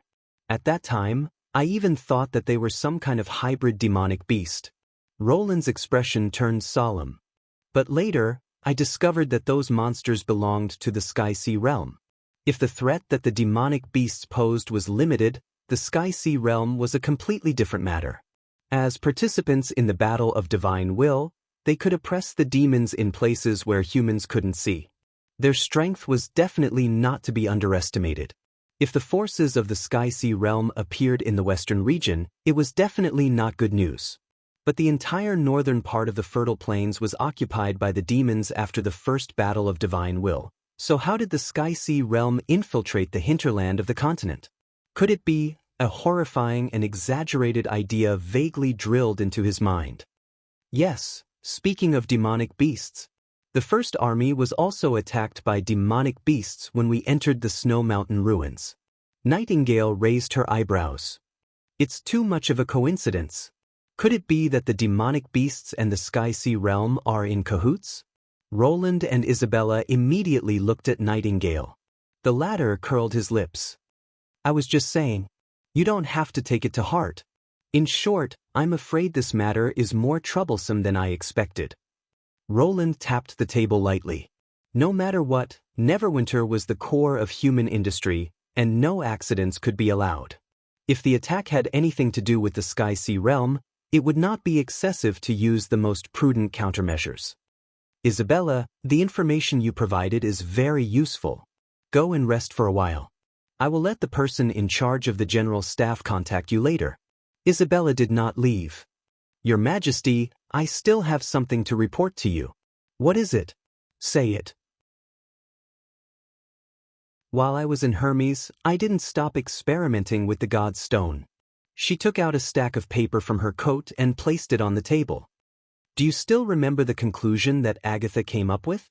It was not because the magic was too dense that it hindered the casting of the ability, but because of other factors. On this basis, I repeatedly studied it and found that this factor is very likely related to frequency." "Frequency?" Roland was surprised. This statement was indeed based on the natural science theoretical foundation that you wrote. It may not be very accurate, but I really can't think of a better description. Isabella then briefly described her discovery. In fact, not long after I came up with this conclusion, my magic power condensed. Nightingale blinked in surprise. After observing for a while, she said, "It's true. I didn't notice this before." Roland laughed. "Doesn't that mean that the Alliance has another evolved witch? Congratulations, you've broken through your limits." Isabella shook her head. "It's all because you gave me this opportunity. But it's your choice to persist in the research," he rejected. "Do you have any new feelings after the evolution of your ability?" Isabella stretched out her hand. There was a ring on her slender middle finger, and the prismatic gem in the center of the ring gradually glowed. That was most likely a stone of lighting. Others might be surprised, but not Roland, but he was a little confused. This stone seemed to be a little different. "This stone is not made by the demons," Nightingale exclaimed in a low voice. Roland immediately realized that for the demons, magic stones were the source of their power to upgrade and fight. Beauty was never a factor to consider, so most of them were round. And this stone had obvious cut marks. Like jewelry, it was polished into a prismatic polyhedron, which was basically only done by humans. But humans did not have the ability to produce magic stones. All the magic stones so far were seized from wars and excavated ruins. And cutting and polishing would destroy the magic stone structure. In other words, it must be processed first and then transformed. "This is my first experiment after the evolution." Isabella seemed a little emotional. "It originally came from a god's locket of retribution in the church's dungeon, but now it can no longer confine any witches." Roland opened his mouth in surprise. "You turned a god's stone into a stone of lighting?" "Yes, Your Majesty." Isabella nodded. "In the past, I could only completely smooth out the fluctuations of the god's stone, but now I can weaken it to a specific frequency, and the result is the so-called magic stone. But so far, only a part of the magic stone can be reproduced by this method, which I'm afraid has something to do with my incomplete understanding." It took Roland more than half an hour to roughly understand what Isabella meant by combining the experimental manuscripts and asking questions. To put it simply, Isabella's understanding of the god's stone was based on her own ability. In her eyes, the fluctuations of the god's stone were so strong that it was difficult to feel that it was constantly changing. At first glance, it looked like a dead dark domain. Under this kind of fluctuation, other fluctuations could not be expressed, which was why the god's stone could isolate abilities. But whether it was fluctuation or frequency, they were all descriptions after being translated by her ability. Isabella had vaguely sensed the difference between the two, but limited by her knowledge, she could not express it accurately. After all, the fluctuation was something obvious, but magic power was not. She could only choose the most similar words to describe it from the concepts she already knew. This reminded Roland that Lon seemed to have said the same thing. Once the communication system between the two parties was too different, it was difficult to even express it, let alone understand it. But Isabella's evolution proved one thing: the magic stone was not exclusive to the demons. If magic power one day became a new subject, then her experiments were likely to be the starting point of magic mechanics. "No one can help you on this path, but that's exactly why it's worth a try," Roland encouraged. "I'll do my best," Isabella said with a hand on her chest. Finally, during the experiment, I also found an incredible phenomenon. Agatha's guess is probably right. I'm afraid the god's stone is not a dead object.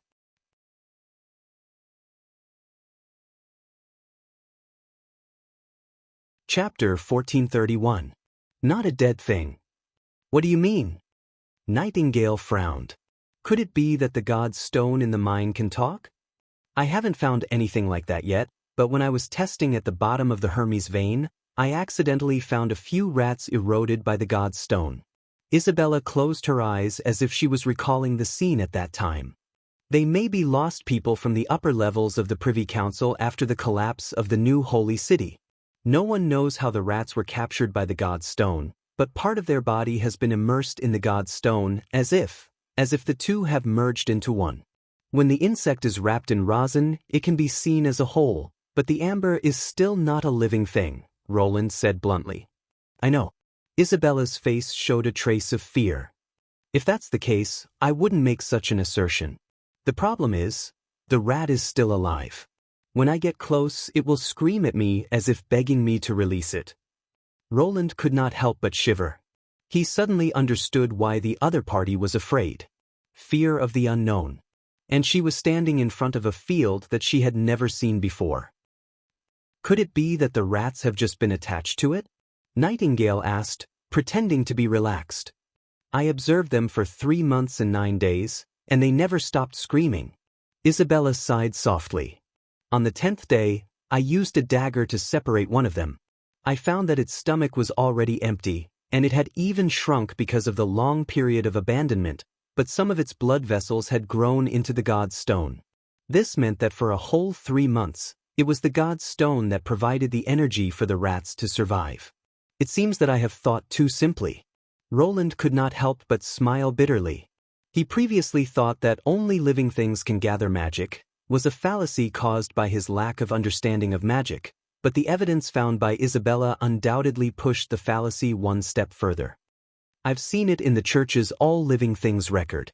Some rare plants can connect with animals, forming a strange symbiotic relationship. She continued, although we can't conclude that the god's stone is a plant, at least it's not a dead thing. Following this train of thought, some of the unique phenomena of the devils became easier to understand. For example, the steels that kept growing as well as the giant monsters at the bottom of the steels. Perhaps they made use of this to build the species system they have today. In that case, demons do like to use stones. Nightingale said thoughtfully. It's a pity that my research is still shallow. Most of it is just superficial speculation. I can't give you any substantial help. Isabella lowered her head apologetically. Not only has the reason for the fusion not been identified, but even the transformation of magic stones can only produce low-level magic stones such as the glowing stone and the screaming stone. You underestimate your discovery too much. Roland interrupted, regardless of whether the conjecture that the frequency of the wave determines the effect is correct or not. The fact that witches can produce magic stones with their ability alone is enough to make your name go down in history. He would be lying to himself if he said he had no regrets. If the other party could produce high-level magic stones, it meant that powerful sigils such as Infinity and Divine Will could be used limitlessly, and combat witches could also become a decisive force on the battlefield. However, he also knew that the exploration of magic power was bound to be a long and tortuous process. Isabella had just opened the door and glimpsed a corner of it. As long as she could continue her research, the results would undoubtedly be worth looking forward to, considering the average lifespan of witches. After Isabella left, Roland immediately spread out a pen and paper and drafted a telegram to be sent to City Hall. The telegram was very simple, with only one sentence: Neverwinter cannot be lost. From today onwards, the emergency plan will be activated and the state of general mobilization will be entered. The plan will provide as many soldiers as possible for the front line as long as the food supply is affordable. In addition to the expansion of the army, industrial production will also be inclined to the manufacture of armaments, and living materials will be limited. Although as early as the beginning of the Battle of Divine Will, he had ordered Chief Baroff to formulate the corresponding general mobilization plan, it was not easy to implement it. First of all, in terms of administrative integrity, at present, only Neverwinter could adapt and adjust the policies, personnel, and production. If it were to be implemented in other cities, it would easily become a forced conscription, and the order that had been restored with great difficulty would once again be paralyzed. Secondly, even if the First Army massively expanded, logistics would not appear out of thin air. In this era, it was almost impossible to carry out a cross-border battle of 100,000 people by relying on ships and livestock to transport supplies. However, if the main battlefield was the Western region, the administrative and logistical restrictions would no longer exist. Neverwinter was the front line of this defensive battle, and also the last fortress of humanity. No matter what price they had to pay, they could not take a step back, even if the enemy was the Sky Sea realm. Because there was no retreat for humanity. Who's there? The Silent Lord, who was soaking in the red mist pond, suddenly opened his eyes and looked at the darkness opposite him. Just a moment ago, he had heard a faint sound. If it was under normal circumstances, he would not have asked. All he had to do was pick up his weapon and slash to know the outcome. If a junior demon or primal demon dared to enter his recuperation area without permission, they deserved to be cleaved in half. The reason why Silent Lord did not immediately take action was because his sword was not by his side. He would only remove his armor and weapon when he was recuperating. In the darkness, a figure slowly walked out. "Don't attack. It's me." Hacksword was slightly taken aback. From the voice, it was the long-lost Sky Lord, Hacksword. Silent Lord suddenly stood up from the pool and draped a white cloth over his body. "Where did you go? Could it be, as Mask said, that you fled at the last minute?" "Humph, I wouldn't be surprised by anything that deformed freak says. This is also the reason why I came to find you alone." Hacksword slowly walked to the side of the pool. Only then did Silent Lord notice that there was a large hole in his chest armor. The internal wound was so deep that bones could be seen. Although the bleeding had stopped, the injury was far from healing. "You're injured?" With Sky Lord's abilities, fleeing at the last minute would not have landed him in such a state. "I never thought there would be a day where I would need your concern." Hacksword sneered and struggled to climb into the red mist pool. "As for where I went, don't worry. You'll find out very soon. But before that, I have to show you something." "What is it?" "Concentrate, then remain relaxed. Close your eyes." Hearing such a strange request, Silent Lord was about to reject it, but when he saw the other party's unquestionable expression, he suddenly realized something. This was clearly a preparation to enter the realm of mind.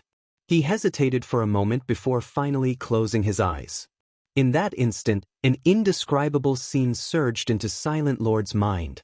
In the strange scene of the continent of light, the nameless secret letter, the white-clothed kin, the giant tower with the pillar of light, the bottomless pit, and other scenes flashed by. Finally, what appeared before him was a swarm of nests surrounded by claws. Wonderful book house.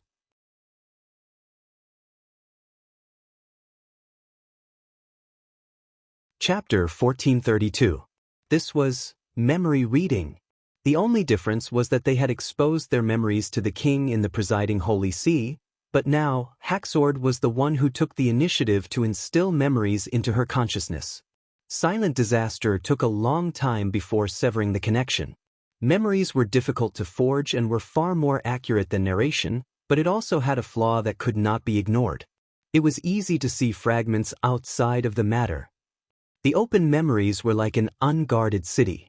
Silent Disaster never expected Sky Lord to choose such a method to convey information to her. There's no need to say anything else."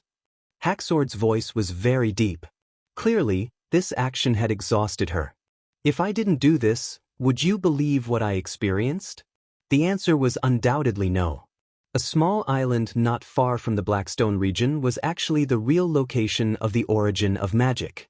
Even after reading the memories, she still felt that it was unreal, much less verbally. "You can create your own consciousness domain?" Silent Disaster changed the topic. Hacksword gave her a puzzled look. "I thought you would first pay attention to Valkyrie's whereabouts. But you guessed right. If not for that, I wouldn't have been able to transmit my memories to you. The moment I saw the Tree of Light, I suddenly had a deeper understanding of the realm of mind. If not for the Sky Sea realm's interruption, I might have been able to improve further. Of course, compared to the King's Holy See, my domain is much smaller." "I see." Silent Disaster returned to the side of the pool with her back facing Sky Lord. "I really want to know the whereabouts of the Nightmare Lord. When I saw that slip of paper, I wanted to immediately go to the human kingdom to look for her. But reason tells me that I have to reject your request." "Reject what?" Hacksword flipped over. From this angle, he could see the other party's smooth back and a lock of long blue hair that fell into the pool. "I rarely speak, but that doesn't mean I don't think," Silent Disaster said slowly. You came to find me first instead of reporting this situation to the king. Your intentions are self-evident. You want to stop the battle of divine will or wait for the truth to be revealed before making a decision. This is undoubtedly a violation of the king's decree. It's no different from betrayal. Once the king finds out, he definitely won't let you off easily. You're alone, so you need help. I am the helper you chose to seek help from. No, I am absolutely loyal to the king. Hacksword retorted in a low voice. Since we know that the battle of divine will is a scam, why do we still participate in it and wait for our doom? Do you think the king will be stubborn? As long as I find a way to contact Valkyries, the king will definitely understand what the right choice is, so... As it spoke, its voice grew softer and softer. Damn, you saw it all? Yeah, Silent Disaster said frankly, I didn't do it on purpose, but memory can't be filtered and omitted like language.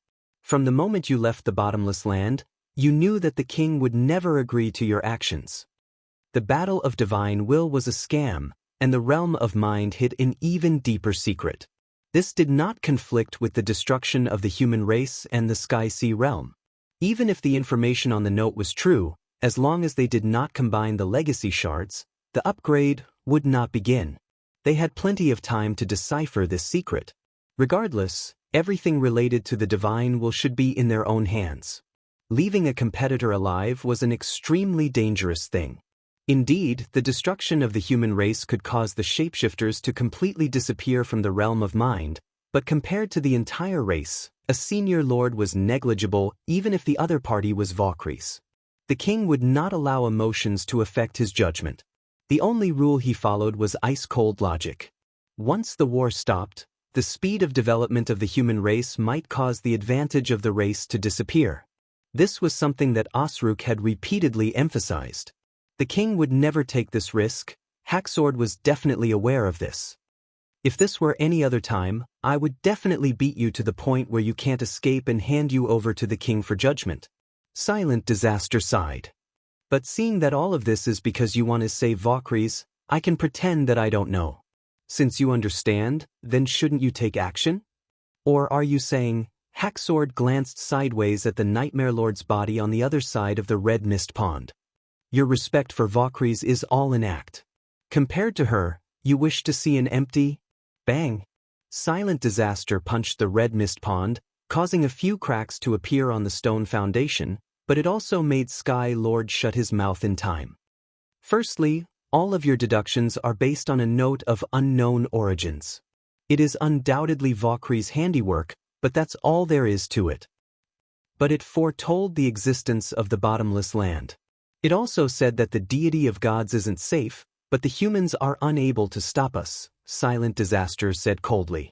You want me to publicly go against the king's will just for a note? In fact, I'm willing to pretend that I've never heard of it and take the corresponding risk. If it were you, I'm afraid you wouldn't even be able to do that. That wasn't my intention. We could have slowed down our attacks and investigated in secret, as long as we could hide it from Mask. This is also the second point I want to make. You came back too late. Silent Disaster interrupted him. The king has already sent a new order. Mask will be in charge of the Western Front, execute Plan B. You are no longer the person in charge of the Western Front, or rather, there will no longer be a Western Front. How can that be? Hacksword stood up from the red mist pond and clutched his chest with a pained expression. You should have felt it, right? The ripples in the realm of mind. Silent Disaster said expressionlessly. In fact, it's much more serious than that. Not only did the heart of hatred die in battle, the Blackstone region's defensive line has also collapsed. In an extremely dangerous situation, the king and the core fused, causing King City to become the new deity of gods. Now, the entire race is moving to the only remaining land, and your plans have no chance of being realized. If you want to buy time, you have to go against his orders, which is no different from going against the king. So, I am unable to promise you. Hacksword realized that the situation was completely out of his control. Although it was rare for a senior lord to fall, it was not strange for any accidents to happen on the battlefield. But he never expected that the situation would suddenly worsen to such an extent. Could it be that the mutation of the blades was not a special phenomenon? He naturally knew what Plan B was. Back when Mask was researching the deity of gods, he had mentioned a crazy method of combat. Without considering the cost, the core and the god's stone mine could be squeezed to the limit, allowing the floating island to rise to an astonishing height. At such a time, the immense weight was enough to turn it into a lethal weapon.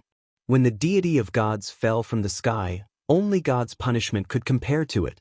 Although Haxord was not sure how terrifying it was, according to Mask, the ground would crack and the dust that would rise would cover the sky and even spread thousands of miles away.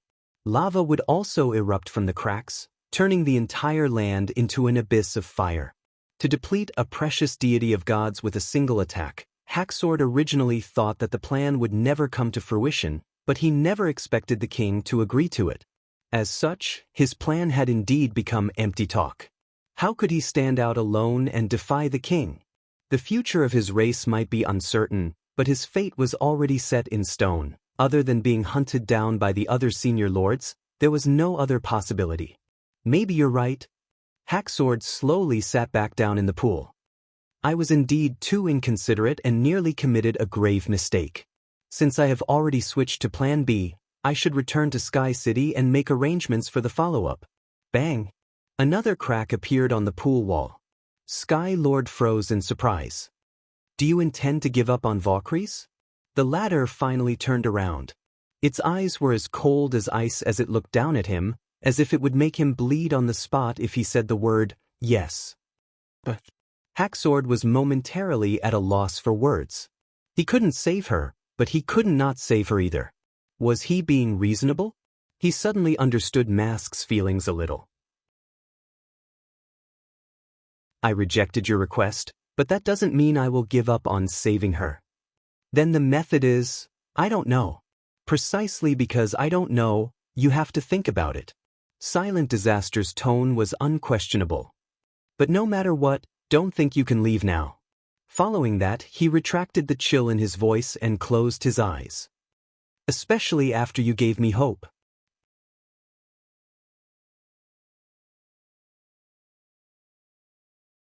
Chapter 1433.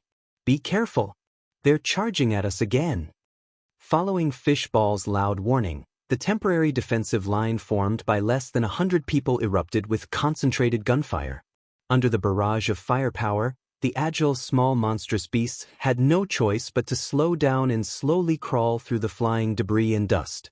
And the 275mm field cannons had been waiting for this moment. When fired horizontally within a kilometer, its accuracy was astonishing and its power was far stronger than the anti-demon grenade. It could be said to be the nemesis of these stubborn rock monsters. Soon, the small monstrous beast at the very front was hit by the cannonball.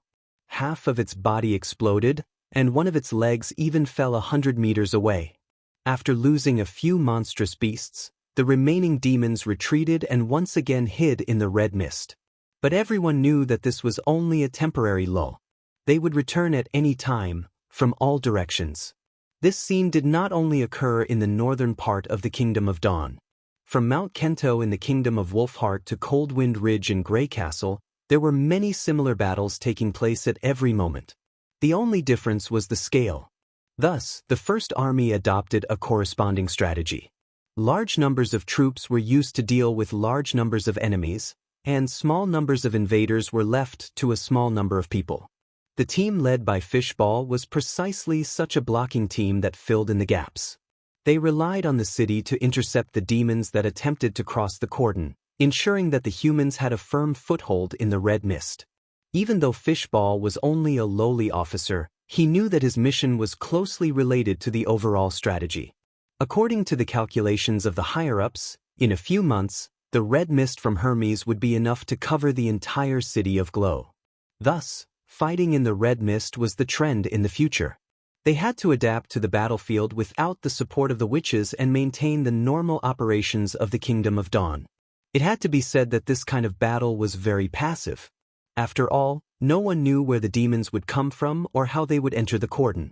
and it was impossible to set up a fixed defensive line that extended along the northern border of the Four Kingdoms. Be it manpower or logistics, they were far from enough. Thus, the higher-ups' plan was rather helpless. Fortunately, the weapons in the hands of the soldiers were getting better and better. Even though there were only a few dozen of them, they were still able to produce a decent amount of firepower in a short period of time. For example, his team had 3 or 4 general-purpose machine guns, 10 horses, and 2 field cannons. As long as they didn't run into a senior devil, they would be able to escape unscathed. In the end, this stalemate was caused by the First Army's helplessness against the floating island. It was precisely because it was impossible to destroy the mobile stronghold even if they attacked the Hermes Plateau that everyone could only focus on defense. At present, the only one who could actively threaten the demons was the Empty Night team led by Princess Royal Highness. "If I had known earlier, I would have signed up for the Air Knight Academy," someone said casually. "Come on, the requirements over there can't be too high. Do you think everyone is like us, passing through a simple trial? In fact, it's already very good to be able to join the First Army. My cousin wants to join, but he can't. But Princess Tilly is there." This sentence caused a moment of silence. Even Fishball could not help but think of Iron Axe and Her Highness Tilly. The result of such a comparison was self-evident. "Shut up, all of you." He expelled this inexplicable lost thought from his mind and scolded angrily. "The Empty Night can indeed compete with the demons, but only we can protect the people. The demons may come again later. Pay attention to the sentinel signal." Yes. Probably realizing that there was no comparison between the two, everyone quickly changed the topic. "Captain," Hansen walked over with a gun in his hand. "Just now, my men reported that there's a steep slope in the west with a good view. We can monitor the enemy's movements, and it won't be easy for them to climb to the top of the slope. As long as we set up a machine gun, we can suppress those stone crawlers." At least there were still reliable people in the team. Fishball looked in the direction he pointed and quickly made a decision. "I'll take 5 people there and leave the front line to you. I think you should know when to retreat and when to fight." "You want to go there yourself? It's our first time here. I can only rest assured if I watch it myself." The flanks were often more important than the front line. Moreover, he knew the vice-captain's character very well. Hansen, who had excellent marksmanship, was steady and cautious, and was more than enough to control the line of defense. "I understand." Hansen saluted in acknowledgement of the order.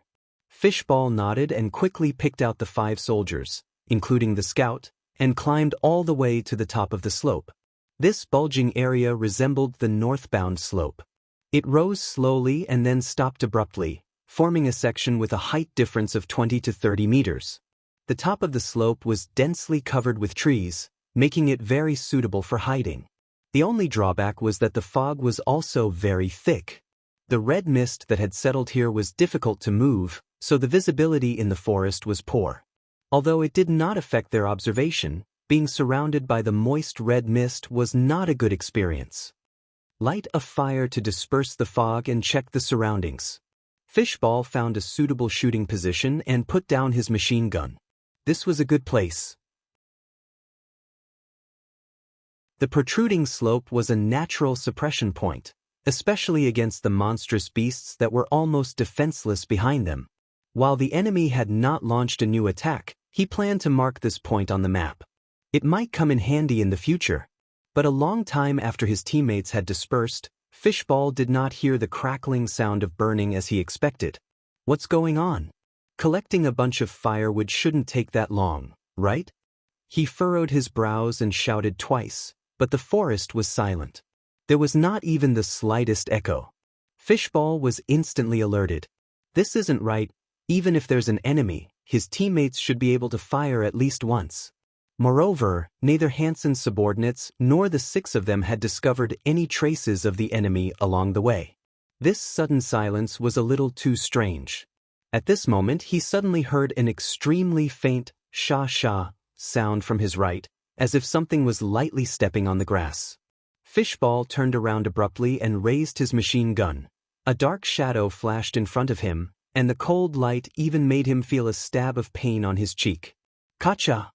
His hands suddenly lightened as the machine gun was split into two and fell to the ground. An extremely tall woman appeared in front of him. Her skin was azure blue, and she was barefooted. She wore extremely thin clothes, and other than the long-hilted sword in her hand, there was no other metal on her.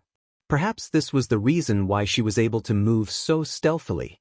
It's over. That was the only thought that flashed through Fishball's mind. A humanoid was a characteristic of a senior demon.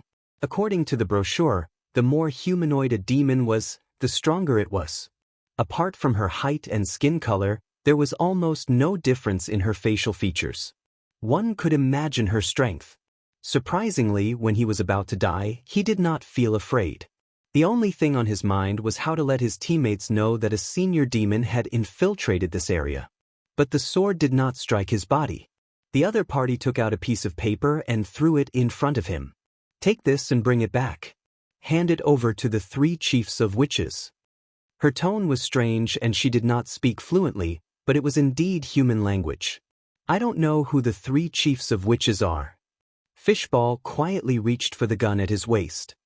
And I'll never give it to the enemy. Give it to your companions, and they won't die. The demon's words made his hands stop abruptly. The 3 chiefs are the commanders. Take it back and someone will know. Then, a purple magic door appeared behind her. It slowly retreated into the door, and soon disappeared without a trace along with the door.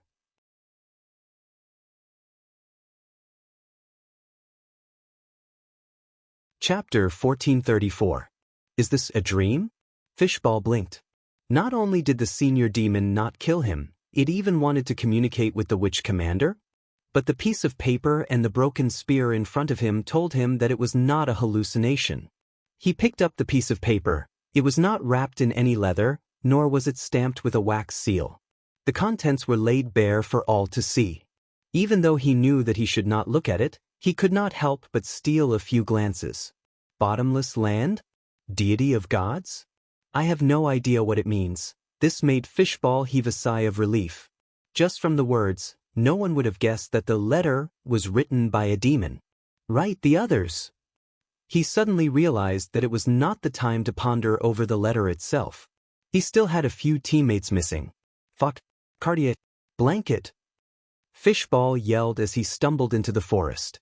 He did not feel it when he first saw the senior demon, but now that the danger was over, he suddenly realized that his legs were extremely sore, and he could only hold onto the tree trunk to stabilize himself. A moment later, a teammate's weak reply came from the forest. Captain, is that you? After a round of searching, the team that set off found a total of 4 people. The remaining 2 were nowhere to be seen, as though they had vanished. The piece of paper was quickly handed over to a superior officer. Just 3 days later, Fishball received an order to head to the city of Glow to meet His Majesty. And the ship in charge of the transfer was actually the Seagull. He had a faint feeling that the matter was not as simple as a letter. What's the outcome? Roland asked Nightingale after the interrogation. It's the truth, your soldiers did not lie. Nightingale shrugged. Is that so? Honestly speaking, Roland felt that it was unlikely for the frontline soldiers to fabricate a story, but the situation was unique, and it was never wrong to be cautious. After all, the matter was extremely strange and inconceivable to him. Then I will enter the dream world. I'll have to trouble you to take care of me. I will even if you don't ask. Nightingale turned around and drew the curtains, causing the light in the study to dim down. You're going to see that demon again? As a witch who always stayed by his side, it was difficult to hide secrets from Nightingale. She was also the only one who knew who wrote the secret letter. Even if he did not take the initiative to mention it, as long as he listened to the conversation between him and the ancient witches, he would naturally understand. Of course, Roland had no intention of deliberately hiding it. The reason why he did not reveal it to more people was to avoid unnecessary worry, especially to Anna. Without a doubt, the previous letters are no longer valid. Hacksword has returned. And there's another powerful senior demon on the battlefield. You've seen how much trouble the First Army will be in if the 2 of them join forces. I have to figure out their intentions before that, and for this, neither the Tequila Witches nor Edith can provide much help. It could be said that it was troubled times. Neverwinter was under attack, and the crisis was far from over. Now there was another matter that had to be dealt with first. That being said, it's still a demon. Don't believe it easily, Nightingale warned. And take a few more God's punishment witches with you, especially Ling. You may not believe it, but I'm very good at fighting in the dream world. Roland looked at the woman who seemed to be hidden in the darkness and slowly lay down on the soft couch. But don't worry, I'll take a few more people with me. Go and come back soon. Okay, see you later. He closed his eyes and let sleep engulf him. Half an hour later, Roland met Vaucries at the Rose Café and told her what had happened to Fishball. I see.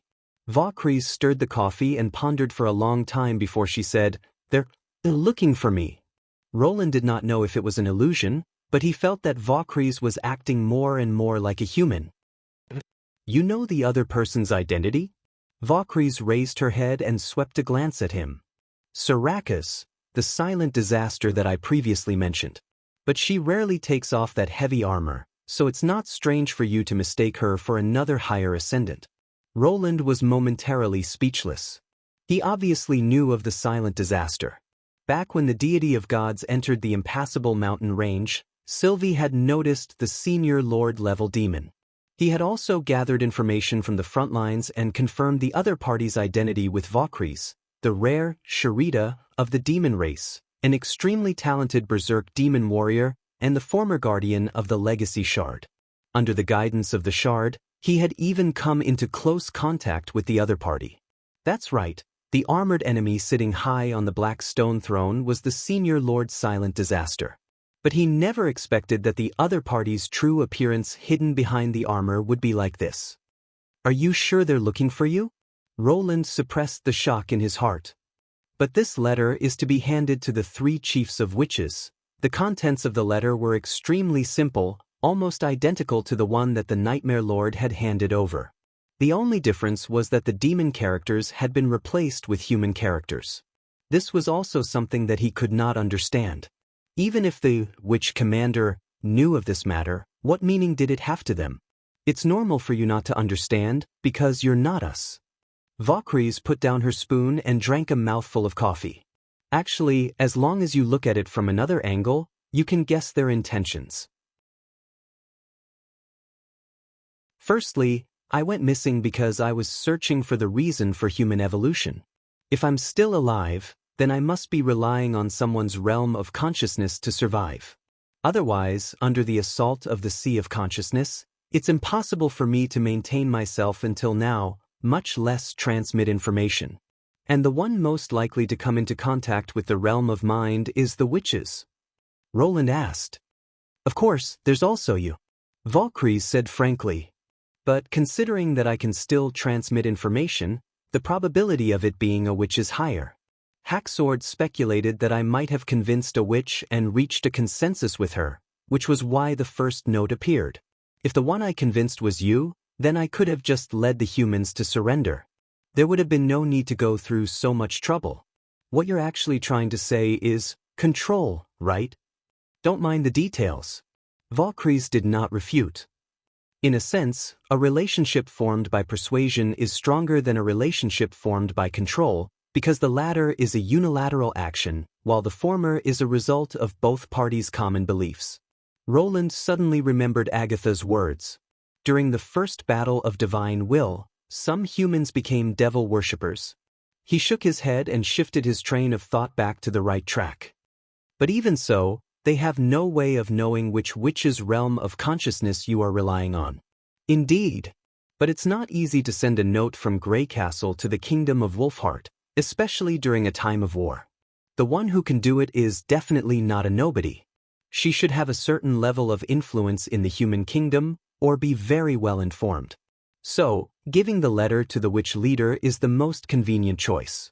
This matter will definitely attract the attention of the higher-ups, and the sender will know. Vaucries paused. Also, don't you think this letter is too simple? Because it doesn't even have a cover, many people will peep at its contents along the way. This way, Even if the three chiefs decide to hide the truth, the witch I convinced will find out what's written in the letter through other channels. And once she finds out, I will know very quickly. Roland suddenly understood. So the letter itself was not the main point. The act of sending the letter was the signal sent by Sky and Silent Disaster. Compared to the contents of the letter, it was difficult to completely conceal the fact that a senior demon had sent a message to a human for the first time. He believed that in the past few days, Fishball's encounter must have spread among the troops in the northern part of the Kingdom of Dawn. I admit that this requires a certain amount of luck, but I have to say that this is the best choice they could have thought of. Similarly, their luck isn't too bad. Valkyries pointed at Roland and then at herself. You see, don't I know now?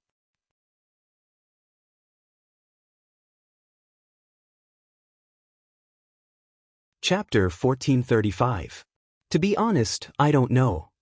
Valkyries did not evade his gaze. This is different from what I expected. That's what you are concerned about, right? Roland tacitly acknowledged his words. He had already realized that the Nightmare Lord had an indescribable insight into the human heart. Even in the Martialist Association, he was rather popular and could be said to be doing very well. In front of such a person, feigning ignorance was useless. Being direct was the most effective method of negotiation. According to Valkyrie's previous judgment, the appearance of the deity of gods meant that the Sky Lord had made up his mind. Since he had spoken to the king, he had basically severed all possibilities of roping him in. Unless the floating island was destroyed, there was no way he would turn back. Logically speaking, the paranoid Haxord will always be secretly observing the situation at the front lines. Before you display sufficient strength, he will not take action. Valkyries seemed to be muttering to himself, but it also seemed to be expressing the suspicions in his heart. Now that he is acting out of his usual self and has even reached a consensus with Sarakas, it's not strange for you to be wary. But what? What if the situation changes? Valkyries spread his hands. The affairs of the world are unpredictable. No matter how appropriate the decision is, it will become meaningless without the corresponding conditions. I can only guess that there might be other factors that caused Haxord to change his original intentions. But you don't know what it is. That's right, even you don't know, much less me. Valkyries drank another mouthful of coffee. If I don't ask, I won't be able to guess anything. So you want to write a letter again? That is indeed a method, but from the time of suspicion to contact, I'm afraid it will take a long time. And at this moment, the conditions will change. These uncertain factors will bring about uncertain risks. Roland remained silent for a moment, then looked at Valkyries with a teasing look. Are you trying to lead me? The decision is ultimately in your hands. The latter's expression was surprisingly calm. Roland did not immediately answer. He shrugged and changed the topic. By the way, why did you only talk about Haxord and barely mention Silent Disaster? Can't it be part of the other factors? Because I understand it. Valkyries suddenly sighed and looked out of the window. I need a lot of reasons to convince Haxord, but I don't. As long as it knows that I'm still alive, it definitely won't stand idly by. Deity of gods, at the bottom of the red mist pond. Does this really work? Silent Disaster stared at Sky Lord, who was resting in the pool with his eyes closed. Maybe, maybe not. After a few days of rest, Haxord had recovered quite a bit. But since you can't think of a better solution, we can only try our luck. He knew that in order to get Silent Disaster to stand firmly on his side, he had to first resolve the two reasons Silent Disaster gave for refusing. The king had ordered the execution of Plan B, and he was powerless to reverse it, nor did he dare to openly question the king's strategy. Therefore, the only breakthrough point was Valkyries' letter. A piece of paper and a few words were too hasty, but what about more words and information? If he could successfully communicate with the Nightmare Lord, Silent Disaster would definitely become the most powerful card in his hand. For this plan, not only did Haxord get his right-hand man, Siasis, to personally monitor the transmission point in the northern part of the Kingdom of Dawn, he also sent two groups of nobles to the foot of Mount Hermes and the Everwinter border. He did not wish to miss out on any possible response. Such an uncertain method of fishing for fish in the sea added more uncertainty to a plan that required luck, but Haxord had no other choice. He could not expose the existence of the witch to prevent Valkyries from losing their connection and becoming completely lost in the realm of mind. He also could not set up a location to wait for a reply and give the humans a chance to lay in ambush. But he had no idea what the final outcome would be. After all, the transmission of information required time, and the second deity of gods that the king was driving towards the fertile plains day and night. Once Plan B was activated, there would be no turning back. Also, rather than worrying about this, why don't you pay more attention to Mask? What's wrong with Mask? Silent Disaster frowned. I don't know. I just feel that his reaction is a little strange. Haxord shook his head. Since he had returned, there was no way he could hide it from Mask. But Mask, who had taken over the Western Front army, did not seem to mind Haxord's prolonged disappearance and did not suggest for him to take the initiative to report to the king. In the past, Mask would not have let go of such an opportunity to suppress him. Lord Sky Lord. At this moment, Siasses suddenly walked into the grotto. There's movement from the humans. So fast. Haxord could not help but be surprised. What did you observe? He did not reveal his thoughts to anyone other than Silent Disaster, not even Siasses. Thus, he gave his subordinates an order to report any abnormal movements to him. A male has erected a flag on the hillside that you requested to monitor, but he does not have any of his brethren by his side. Erecting a flag without occupying it was extremely abnormal in itself. Haxord could not help but exchange glances with Silent Disaster. It had only been 5 to 6 days since he sent out the message. It was a far cry from the half a month he had expected. This could only mean one thing. Not only was the witch in a high position, she was also close to the pinnacle of power. Otherwise, she would not have such an efficient response. Did the Eye Demon discover anything? Although witches were unable to enter the Red Mist region, he still assigned Siasses a symbiotic Eye Demon just in case. The long-range attack from the blonde witch's sudden appearance still left a lingering fear in Sky Lord's heart. What we sensed are basically all non-magical males. It should be a routine investigation by the humans. We have yet to discover the existence of magic power observers. Siasses hesitated. My lord, what are you guarding against? I will tell you when there are results. After Siasses left, Haxord looked at Silent Disaster. Do you want to go? Is there a need to ask? The latter had already put on her helmet. Passing through the distortion door, Silent Disaster slowly walked towards the soldier under the flag. This time, she did not deliberately hide herself. The soldier quickly noticed the commotion behind her and turned around. Silent Disaster recognized the male. He was the one who had been delivered a letter previously. This was undoubtedly an extremely unusual meeting. The human did not scream, flee, or fight back. Instead, he quietly waited for her to approach. Although his breathing was obviously chaotic, he did not take a single step back. Only when the two of them faced each other did the soldier speak. I've delivered the letter. Where are my companions? They are still alive. Go back and I will release them. The soldier nodded, took out a new piece of paper, and handed it to Silent Disaster. Silent Disaster's pupils suddenly constricted. It was still written in her race's language, and it had an obvious nightmare style.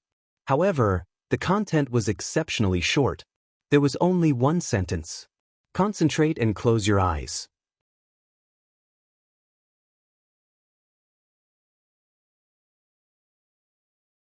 Chapter 1436. Enter the realm of mind here? Silent Disaster was shocked. She was not Haxord. After leaving the birth tower, it would be difficult for her to establish a connection with the realm of mind. Even if she could touch the origin of magic for a short period of time, she would not be able to find Valkyries in the dark. So why did the Nightmare Lord send this message? She looked around. The entire slope was silent.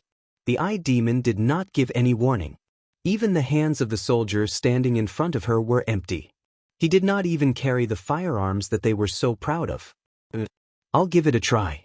If I can't succeed, it won't be too late to discuss it with Hacksword. Thinking of this, Silent Disaster slowly closed her eyes and tried to sense the extremely minute undulation. At this moment, an extremely powerful force enveloped her.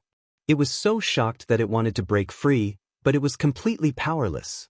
The barrier between the two worlds, which was originally like a quagmire, had become as light as a bubble. Almost effortlessly, it connected to the realm of mind. Even with her eyes closed, she could feel the surging magic around her. This was something Silent Disaster had never experienced before. Even meditating while leaning against the birth tower would not have such an effect. She even had the illusion that she was ushering in a new advancement. All these feelings happened in an instant. Before she could think further, everything had calmed down. But it was not true calmness. Silent Disaster felt a slight buzzing sound in front of her. At the same time, there was a gentle breeze. The wind was very dry and calm. There were almost no changes in its size. It couldn't find any corresponding scene in its hundreds of years of memories. Silent Disaster slowly opened her eyes. She found herself in a narrow house. Although the lighting in the house was poor, it was not dark. The huge stone of lighting above her head was emitting a bright white light, illuminating every corner of the house. The source of the sound and the warm breeze was a strange thing on the wall. It was neither wood nor metal. The material seemed to be somewhere in between. But the texture of the air vent was astonishingly exquisite. Is this the realm of mind? Why have I never seen this thing before? It's the one looking for you? An unfamiliar voice suddenly sounded behind her. Silent Disaster reached for her sword and turned around at the same time. Long time no see, Syracuse. It froze on the spot. That wasn't a reunion after being separated for a long time. In the red mist pond, it would see each other every day, but only at this moment did it truly understand the difference between the two of them. That slight smile, that vivid and lively gaze, and that extremely familiar voice. Every single detail set off indescribable waves in its heart. Lord Vaucries, what a nostalgic way of calling it. Nightmare smiled, but now that you're a great dark monarch, you're on the same level as me. There's no need to use the honorific you used to. What's going on? Syracuse suddenly stopped because she saw the male beside Nightmare Shapeshifter. In the divine realm, it was this dangerous human who attacked it with a cold expression. So it was this guy who imprisoned you? Do you think so?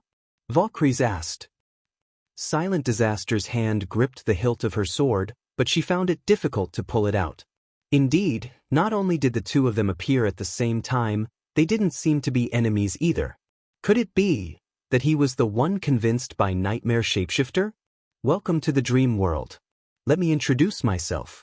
I'm the King of Grey Castle and the leader of the Witch Union, Roland Wimbledon. The other party shrugged. You know how to speak my race's language? Silent Disaster said in disbelief. Listen again? Roland repeated in a slow voice. Only then did she realize that it wasn't the common language of the human kingdom, nor was it the language of her race. Instead, it was an extremely strange language. Yet she could understand it. In other words, regardless of what language the three of them spoke, they could understand each other. You can treat it as an exchange of consciousness. Anyway, these are all minor details. Roland gestured for her to eat. To be honest, it's not easy to facilitate such a meeting. So, we should make the best use of our time and focus on the urgent problem. Come, let's sit down and talk while we eat. What an idiot. Could it be that he doesn't know that eating and drinking are utterly unnecessary things for high-level cultivators to do? Vaucries must have tolerated him for a long time. However, Silent Disaster saw Nightmare Sovereign happily sit by the table and raise an exquisite porcelain cup in front of her. She sat down in a daze. Even though time is tight, if we don't even have the most basic trust, there's nothing to talk about. Roland went straight to the point. And I'm afraid it won't be easy to make you believe me in a short period of time. So, Vaucries will be responsible for answering your questions. That's for the best. Vaucries gave Roland a meaningful look. I also happen to have many questions to ask her. Following that, Nightmare Lord briefly explained how she entered the dream world and what she saw and heard. In between, she did not neglect to mention the situation on the Western Front. Silent Disaster finally knew what had happened after she was lost in the sea of consciousness, but that was all she knew. Everything was too inconceivable. She really could not understand why a male human without any magic power would be favored by the realm of mind. So, this is the origin of the new human inheritance? Silent Disaster opened her mouth with difficulty. You can understand it that way, Roland replied. But I prefer to treat it as a complete world, a world that is facing the threat of God and is in imminent danger, just like us. She was unwilling to believe any human, but there were some things that she had to believe, such as this realm of consciousness that was known as the dream world. Looking out from the window, she discovered that it was shockingly huge. It was actually impossible to see the end of it. Putting aside the question of whether God really wanted to destroy this place, just from the scope alone, it was far beyond the king's presiding holy see. There were also the nameless furnishings and tools. All of them had a common characteristic, which was that they were unbelievably exquisite. To be able to spend so much effort on such daily items, it was evident how astonishing the power contained within was. If humans were borrowing this power, it was not strange for the huge changes that occurred in the third battle of divine will. Of course, the most important one was Valkyrie's. Her vision and train of thought far surpassed Klein's.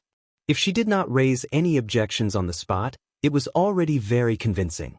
But it was too difficult for Sarakas to absorb all the information in a short period of time. By the way, I would like to know what made Haxor decide to contact Valkyries directly and not continue waiting? Roland took the initiative to ask when he saw that she did not speak for a long time. This does not match her style.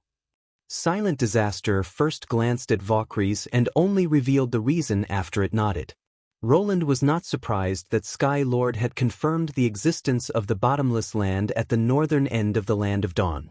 He had long learned of this information from Joan, and now that he thought about it, it was normal for Haxor to verify this information. But the second piece of information was completely different.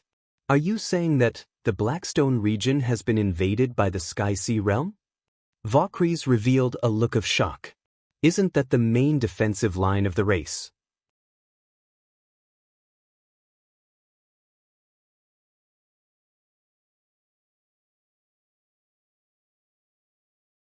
As long as there were enough of them, a quantitative change could easily lead to a qualitative change. The defensive line that the Devils had barely managed to maintain was no longer able to withstand the invasion of the Sky Sea realm. Countless enemies crawled out of the sea, crashing onto the battlefield like a tidal wave.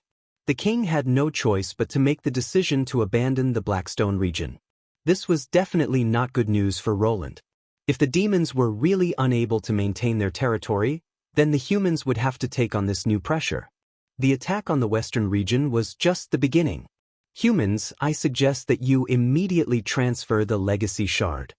Silent Disaster finally said, with your present strength, it will be very difficult for you to face the Sky Sea Realm's army head-on. Valkyries is right. Allowing the Sky Sea Realm to obtain the shard is something we absolutely cannot accept. I have no intention of giving the shard to them. Roland shrugged. Besides, don't you find the timing of this evolution a little too coincidental? Oh! Valkyries crossed her legs. Tell me about it. The Blackstone region has always been fighting with the Sky Sea realm, so the estimation of the timing of the evolution shouldn't be too far off. And 3 to 4 months ago was about the time when the oracles ambushed Zero. You suspect that the Sky Sea realm's rapid evolution is related to God? It's just a guess. Roland muttered. But there's something I'm very concerned about. Have you spoken to the Sky Sea realm before? Valkyrie's expression gradually turned solemn. I don't think so. But the other participants of the Battle of Divine will have spoken to each other, Roland said slowly. There was no need to talk about humans and demons. They had even coexisted during the Cloud School of Thought. And the destroyed underground civilization had once contacted the Witch Alliance before it was destroyed, which resulted in the God's Punishment Army plan. He believed that the other party's experience was similar. This could be seen from the Nightmare Lord's expression. Only the Sky-Sea realm was an exception. There were no records of them in history. If humans rarely ventured into the depths of the sea, it would be very strange if the demons did not have such experiences. After all, communication was a common trait of civilizations, even if they were mortal enemies. Now, it seemed like it was a silent one that drifted away from the three races. Following this train of thought, the reason behind the Sky-Sea realm's evolution made one shudder. What do you plan on doing next? Valkyries asked. Heading to the bottomless land before it's too late. Roland looked at the duo. I hope that you can stop all your offensive operations and focus your strength on dealing with the Sky-Sea realm. That's impossible. Silent Disaster straightforwardly rejected. Ignoring the fact that God and Divine Will's deception is just your one-sided statement, the current Western Front Army commander is Mask, and the symbiote is under his control. Furthermore what? Sarakas did not answer directly, but remained silent for a moment. I wish to speak to Valkyries alone. Phew. Roland exhaled lightly. All right, but don't forget about the time. Silent Disaster left the room under Valkyries' guidance and walked along the corridor of the apartment. From this angle, an indescribably magnificent city appeared before Sarakas' eyes. The gray, cube-like buildings rose and fell one after another. They were in no way inferior to the Birth Tower, but their numbers were several orders of magnitude higher. They followed the crisscrossing paths and extended outwards, as though there was no end to them. Even the deity of gods was unable to contain so many majestic creations. The intense impact caused her breathing to turn sluggish. The glimpse from the window had left Sarakas in shock, but the scene after walking out of the room far exceeded her imagination. What was even more inconceivable was the numerous figures walking in the city. They did not look like magic users that had been sucked in, nor were they inanimate objects created by the realm of consciousness. This was also the greatest difference between this place and the presiding Holy See. It was no wonder that human called it the world. Let's stop here. Valkyries stopped in her tracks. The voice broke Silent Disaster's train of thought. She forced herself to focus and carefully sensed for a moment before speaking. There are other magic power users in the room. I know they're witches, Valkyries said indifferently. Her reaction was out of Sarakas' expectations. You already knew? While waiting for you, I had a simple chat with them, although they still don't like me. Nightmare Lord nodded. The witch's main goal is to protect Roland, but in fact, he doesn't need protection. She did it to reassure everyone. Even a transcendent would not be so relaxed in front of a senior lord, what more a mortal male? Silent Disaster realized that the news was as shocking as the Battle of Divine Will being a scam. What else do you think? If he was so easy to deal with, I would have done it a long time ago. Valkyries paused and seemed to sigh. Of course, that was my initial thought. The witches didn't follow us. Sarakas grabbed her hand. Tell me, how can I bring you out of the realm of mind? Valkyries looked at her for a moment before shaking her head. Haven't you realized? I can't leave this place anymore. No, since I can enter, you can definitely leave. Right? If I take your body with me. Nightmare Lord extended her hand and brushed aside the hair on her forehead. This action made Silent Disaster widen her eyes. Lord Valkyries, your magic stone.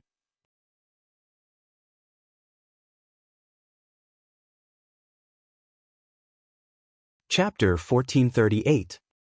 Sarakas stared at her in a daze for a moment. If this male named Roland Wimbledon were to die, I would probably cease to exist as well. Valkyries' tone was not heavy at all. But compared to the entire race, my personal fate is not worth mentioning. If killing him would allow the continuation of the race, you must not hesitate. Silent Disaster did not continue the topic. She turned to look at the bustling street below the building. There were not only humans, but also a few figures that resembled junior demons. They shuttled through the crowd and blended into their surroundings. Such a scene was inconceivable no matter how one looked at it. After a while, she asked again, "Do you trust that male?"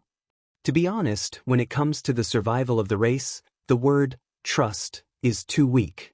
Vaucries leaned over the railing. Even if you are the negotiator, I cannot act based on trust alone. But he was right about one thing.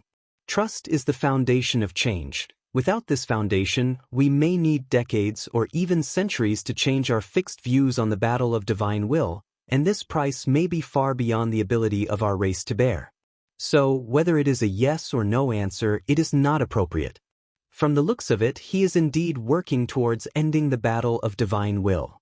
The changes in the battle situation that he told me were not lies either. Putting everything together, this bit of trust is not an unreasonable request, Nightmare Lord said softly.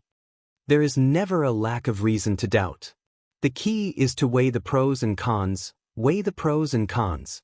Silent Disaster repeated. Then what should I do next? That will depend on yourself. I have said before, you are already a qualified senior lord. I do not wish to affect your judgment. In the future, will I only be able to see you here? Saraka's asked hesitantly. Not necessarily. Vaucries shrugged. I heard from Roland that he is trying to save a witch named Ashes. If the information that the oracle revealed is correct, even if her body perishes, as long as there are traces left in the realm of mind, there is still a chance of survival.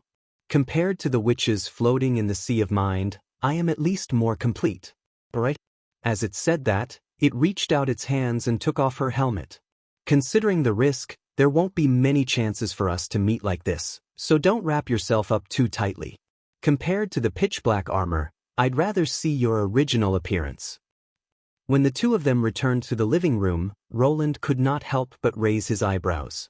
Even though he had learned from Fishball's report that Silent Disaster's main body was vastly different from her usual combat readiness, he was still surprised to see it with his own eyes. If he had not been prepared, it would have been difficult for him to associate the burly and hideous armor with the female demon inside. Are you done talking? What's the conclusion? I want to ask a question, human. Saraka's asked coldly. If the battle of divine will is really a scam, how confident are you in defeating the gods? Actually, I don't know. This was also a question that Roland often asked himself. What is God? What is its purpose? How should I fight? Even if I have the chance to fight, these are all unknown. Besides that, based on the abilities it has displayed so far, theoretically speaking, we have no chance. But I believe that regardless of the outcome, it's better than sitting and waiting for death.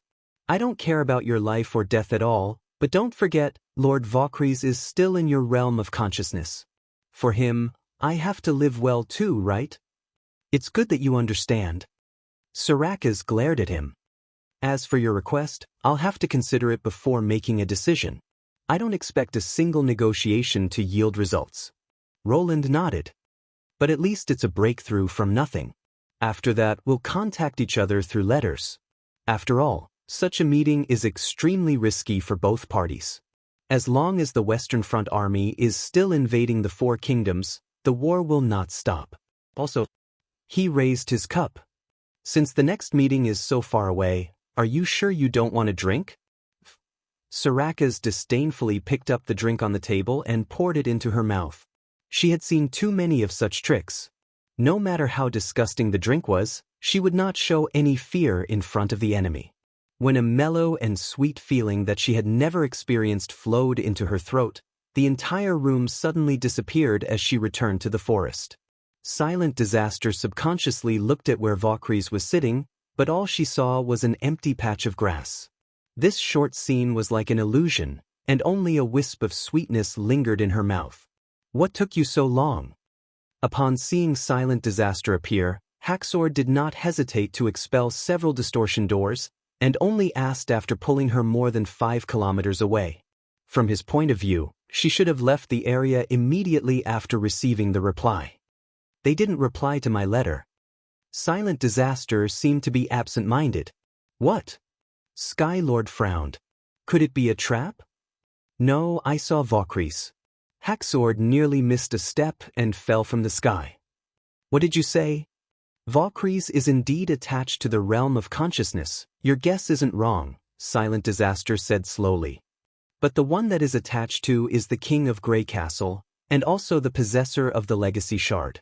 After returning to the deity of gods and listening to Sarakas's recount, Haxord fell into an extreme state of confusion. The massive amount of information nearly clogged up his brain. Although he expected Valkyries to have found something, he never expected the humans to have penetrated so deeply. Furthermore, in a certain sense, the Nightmare Lord had already formed a cooperative relationship with them. If this news were to spread, it would change the history of their race for close to 1,000 years. It would also cause them to stand against the king. Should I try to convince the king? Haxord immediately dispelled that thought. He was unwilling to enter the presiding Holy See no matter what. Otherwise, if the king wanted to do something to him, he would not even have the chance to refuse. Then should I stand on Valkyrie's side? In fact, Nightmare Lord was a candidate to become the king from the very beginning. In essence, the difference between the king and the senior lord was not in terms of ability. To become the king, one had to pay a certain price, and it depended on the individual's choice. Therefore, this thought was not obstructed by his dignity. The only thing that made him hesitate was the fact that he was a human of a different race. Regardless of whether the battle of divine will was a scam, the legacy shard's enhancement to the race was real. With the aid of the unknown legacy, the humans were improving rapidly. If a conflict were to arise in the future, what would happen to the race? These doubts made it hard for him to make a decision. What Haxord did not notice was that while he was deep in thought, Silent Disaster had already put on her helmet, picked up her sword, and silently left the red mist room.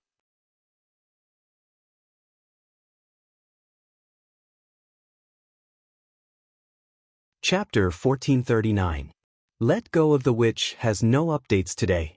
Currently typing, please wait for a moment. After the content has been updated, please refresh the page to get the latest update.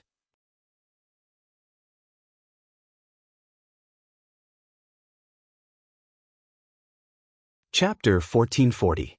Deity of Gods, Lower Level of the Birth Tower. This was the core region of the city. Countless red mist droplets formed a crystal-like scarlet lake that completely submerged the bottom of the tower and the god's stone mine. In a certain sense, it was the source of magic power created by the race. Not only did it strengthen the transformation ability of the birth tower, it was also a necessary place to nurture high-grade magic stones. As a result, the promotion ritual that constantly strengthened the race was often carried out here. Every city might have their own differences, but the structure of the lower level, which had a sacred aura, was basically the same. While passing through the ceremonial plaza, Silent Disaster paused for a moment.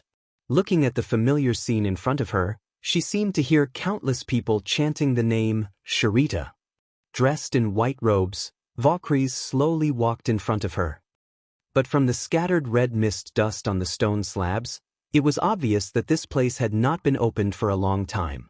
Ever since the underground civilization's symbiotic technology was widely used, the promotion ritual for primal demons to junior demons had been replaced by implantation. Primal demons that had undergone the initial screening had a higher chance of being promoted, causing the number of junior demons to increase greatly. They formed the backbone of the race's combat strength. The one leading this technology was Mask Lord Nasapel. He claimed that as long as the research continued, it was not just junior demons, but even higher ascendants could be nurtured in large numbers through the same method. Although there were many who voiced their doubts, believing that not only did it destroy the ancient tradition, but it would also endanger the stability of the race, the king gave his affirmation and support. Although the increase in the success rate of promotion would greatly increase the strength of the race, the flaw was also a fact. In the past few centuries, the number of junior demons had increased by tens of times, but the number of people who had advanced through the ritual could be counted on one hand. There was not a single senior lord. If in the future, higher ascendants and senior lords could be born through magic stone implantation, this sacred place that had witnessed countless glories would probably become unnecessary. Sarakas exhaled lightly and suppressed the surging thoughts in her mind. Memories meant hesitation, and hesitation would lead to flaws. That was something she absolutely had to abandon. Passing through the plaza, she walked into the central tower on the rock wall. The junior demons guarding the tower bowed their heads in greeting. Silent Disaster found the magic power source she had locked onto in the control room at the top of the tower without any obstruction. "What's the matter?" Nasapel seemed to be focused on adjusting the structure of the magic power core as he asked without turning his head. The hilt was unsheathed. Soraka's leaped forward with all her might, stabbing straight at Mask. This was the first time it had attacked after recovering from its injuries, and it had used its full strength on the first strike. Masks were not adept at combat, and this was something all the lords knew. However, Soraka's knew that this was on a fair battlefield. If they were outside, even 10 masks would not be a threat. Be it in terms of magic power or physical strength, she far surpassed them. Not to mention the experience and instincts gained from tens of thousands of life and death battles. But this was not the wilderness. Even the stupidest of beasts could turn their long-lived nest into a secret cave that made people cower in fear, much less Nasapel. From the time the deity of gods rose to the border of dawn, it was sufficient for the other party to transform the lower regions into their own territory. In other words, it was standing on an extremely disadvantageous battlefield from the very beginning. Its instincts were also telling it not to underestimate it. The distance of dozens of steps was covered in a flash as the blade transformed into a cold beam of light that burst forth with shockwaves as it pierced straight into Nasapel's body. The latter let out a scream of shock and pain, and at the same time, the entire room seemed to come alive as countless stone needles shot out from all directions, sealing off all of Silent Disaster's escape routes. He had no choice but to pull out his sword and retreat rapidly. The ghost blade that protected his body formed an impenetrable wall of blades that slashed down the stone needles, causing the clashing sounds to ring incessantly. What are you doing?" Nasapel roared as he clutched his wound. Silent Disaster raised her weapon again and launched a second round of attacks. The feeling from the previous strike did not feel like stabbing into a living creature, but more like stabbing into a pile of grease and metal parts. She vaguely sensed that the other party was transforming into another species, and regardless of what he ultimately became, it would be difficult for him to be classified as one of the same species. Seeing that Silent Disaster did not reply, Mask raised his hand, causing the surrounding stone walls to rise up and reveal the symbiotic demons buried in the flesh. At the same time, he scurried towards a symbiotic demon with a peculiar appearance behind him. The latter had opened up its shell to contain more than half of his body. The combination of the two looked like a deformed monster. Could this be the symbiotic demon that she had researched? Soraka's did not hesitate to throw out her sword. The sword pierced through the gaps of the symbiotic demons and accurately stabbed into Mask's shell that was about to close up. This caused half of Mask's body to be exposed. Following that, she released her divine will, causing golden lightning to engulf the entire control room.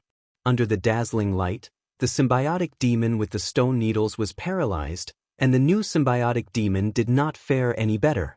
The sword became the guiding beacon for divine will as large amounts of magic power poured into the target through the sword hilt, causing Mask to let out an ear-piercing scream. Facing the scattering sparks, Soraka's leaped over the fallen symbiotic demon and grabbed the scorching sword once again. Making use of the momentum of the fall, he pushed the weapon downward. The screams stopped abruptly, and the edge of the blade tilted upwards at the same time, slicing from Mask's chest all the way to the top of his head, cutting his upper body in half. Clang! The bisected Mask slid down from Nasapel's head and fell to the floor. 22 seconds. It turned its head slowly and spoke with its only remaining face. "Is that the last thing you want to say?" Soraka's pulled out her bloodied weapon. "Humans have a pretty good time unit. I used it," Mask stuttered. "And this is also the time that the symbiotic demons obstructed you. I thought that it would take longer. The closer I am to death in a battle, the more I can achieve breakthroughs," Silent Disaster said expressionlessly. "Compared to me before I was heavily injured, the current me is much stronger. Unfortunately, you and your creations will never be able to comprehend this point. That's what I hate uncertain things." Mask's voice gradually deepened. But uncertainty means that I cannot replicate it. As long as I have enough time, I will definitely surpass the limits of my race. There will be no future. Why are you so certain? A strange smile appeared on the only face that was still intact. Do you still remember what I've said? In the face of knowledge, no matter how strong your body is, it's nothing. Soraka's instinctively felt an intense sense of danger. Right, let me give you a present. Mask said softly. It's something I collected from the humans. You should be familiar with it. As he finished his sentence, the symbiotic demon's carapace opened up once again, revealing layers of sacks beneath his body. The sacks were filled with human explosives. How could it bring such a thing so close to the birth tower? This guy, what's going on in his head? Soraka's expression changed drastically. Before she could take a step back, a blinding red light suddenly filled her vision. With a loud boom, a fireball shot out from the top of the central tower and rapidly expanded into a semicircle of light. Under its illumination, the lake's surface reflected a resplendent glow. When the fireball exploded, the entire city seemed to tremble. The violent shockwave caused the walls of the city to crumble and fall into the lake, producing a thunderous roar. After the fireball expended its light and heat, it rapidly weakened and left a large empty space above the red mist lake. The high temperature caused the unlit red mist to flee, and the empty space did not close for a long time. The primal demons and junior demons in the area could only struggle and collapse, watching helplessly as the nearby birth tower suffocated to death. However, Soraka's did not feel the corresponding burning and stinging pain. At this distance, the explosion would be further amplified by the red mist, and the violent shockwave should have been enough to tear her into pieces. It slowly lowered its arms and opened its eyes again. She saw Haxord standing with his arms outstretched, raising a huge distortion door in front of her. Where the door did not cover, all the furnishings were reduced to dust, and half of the tower's roof was flattened.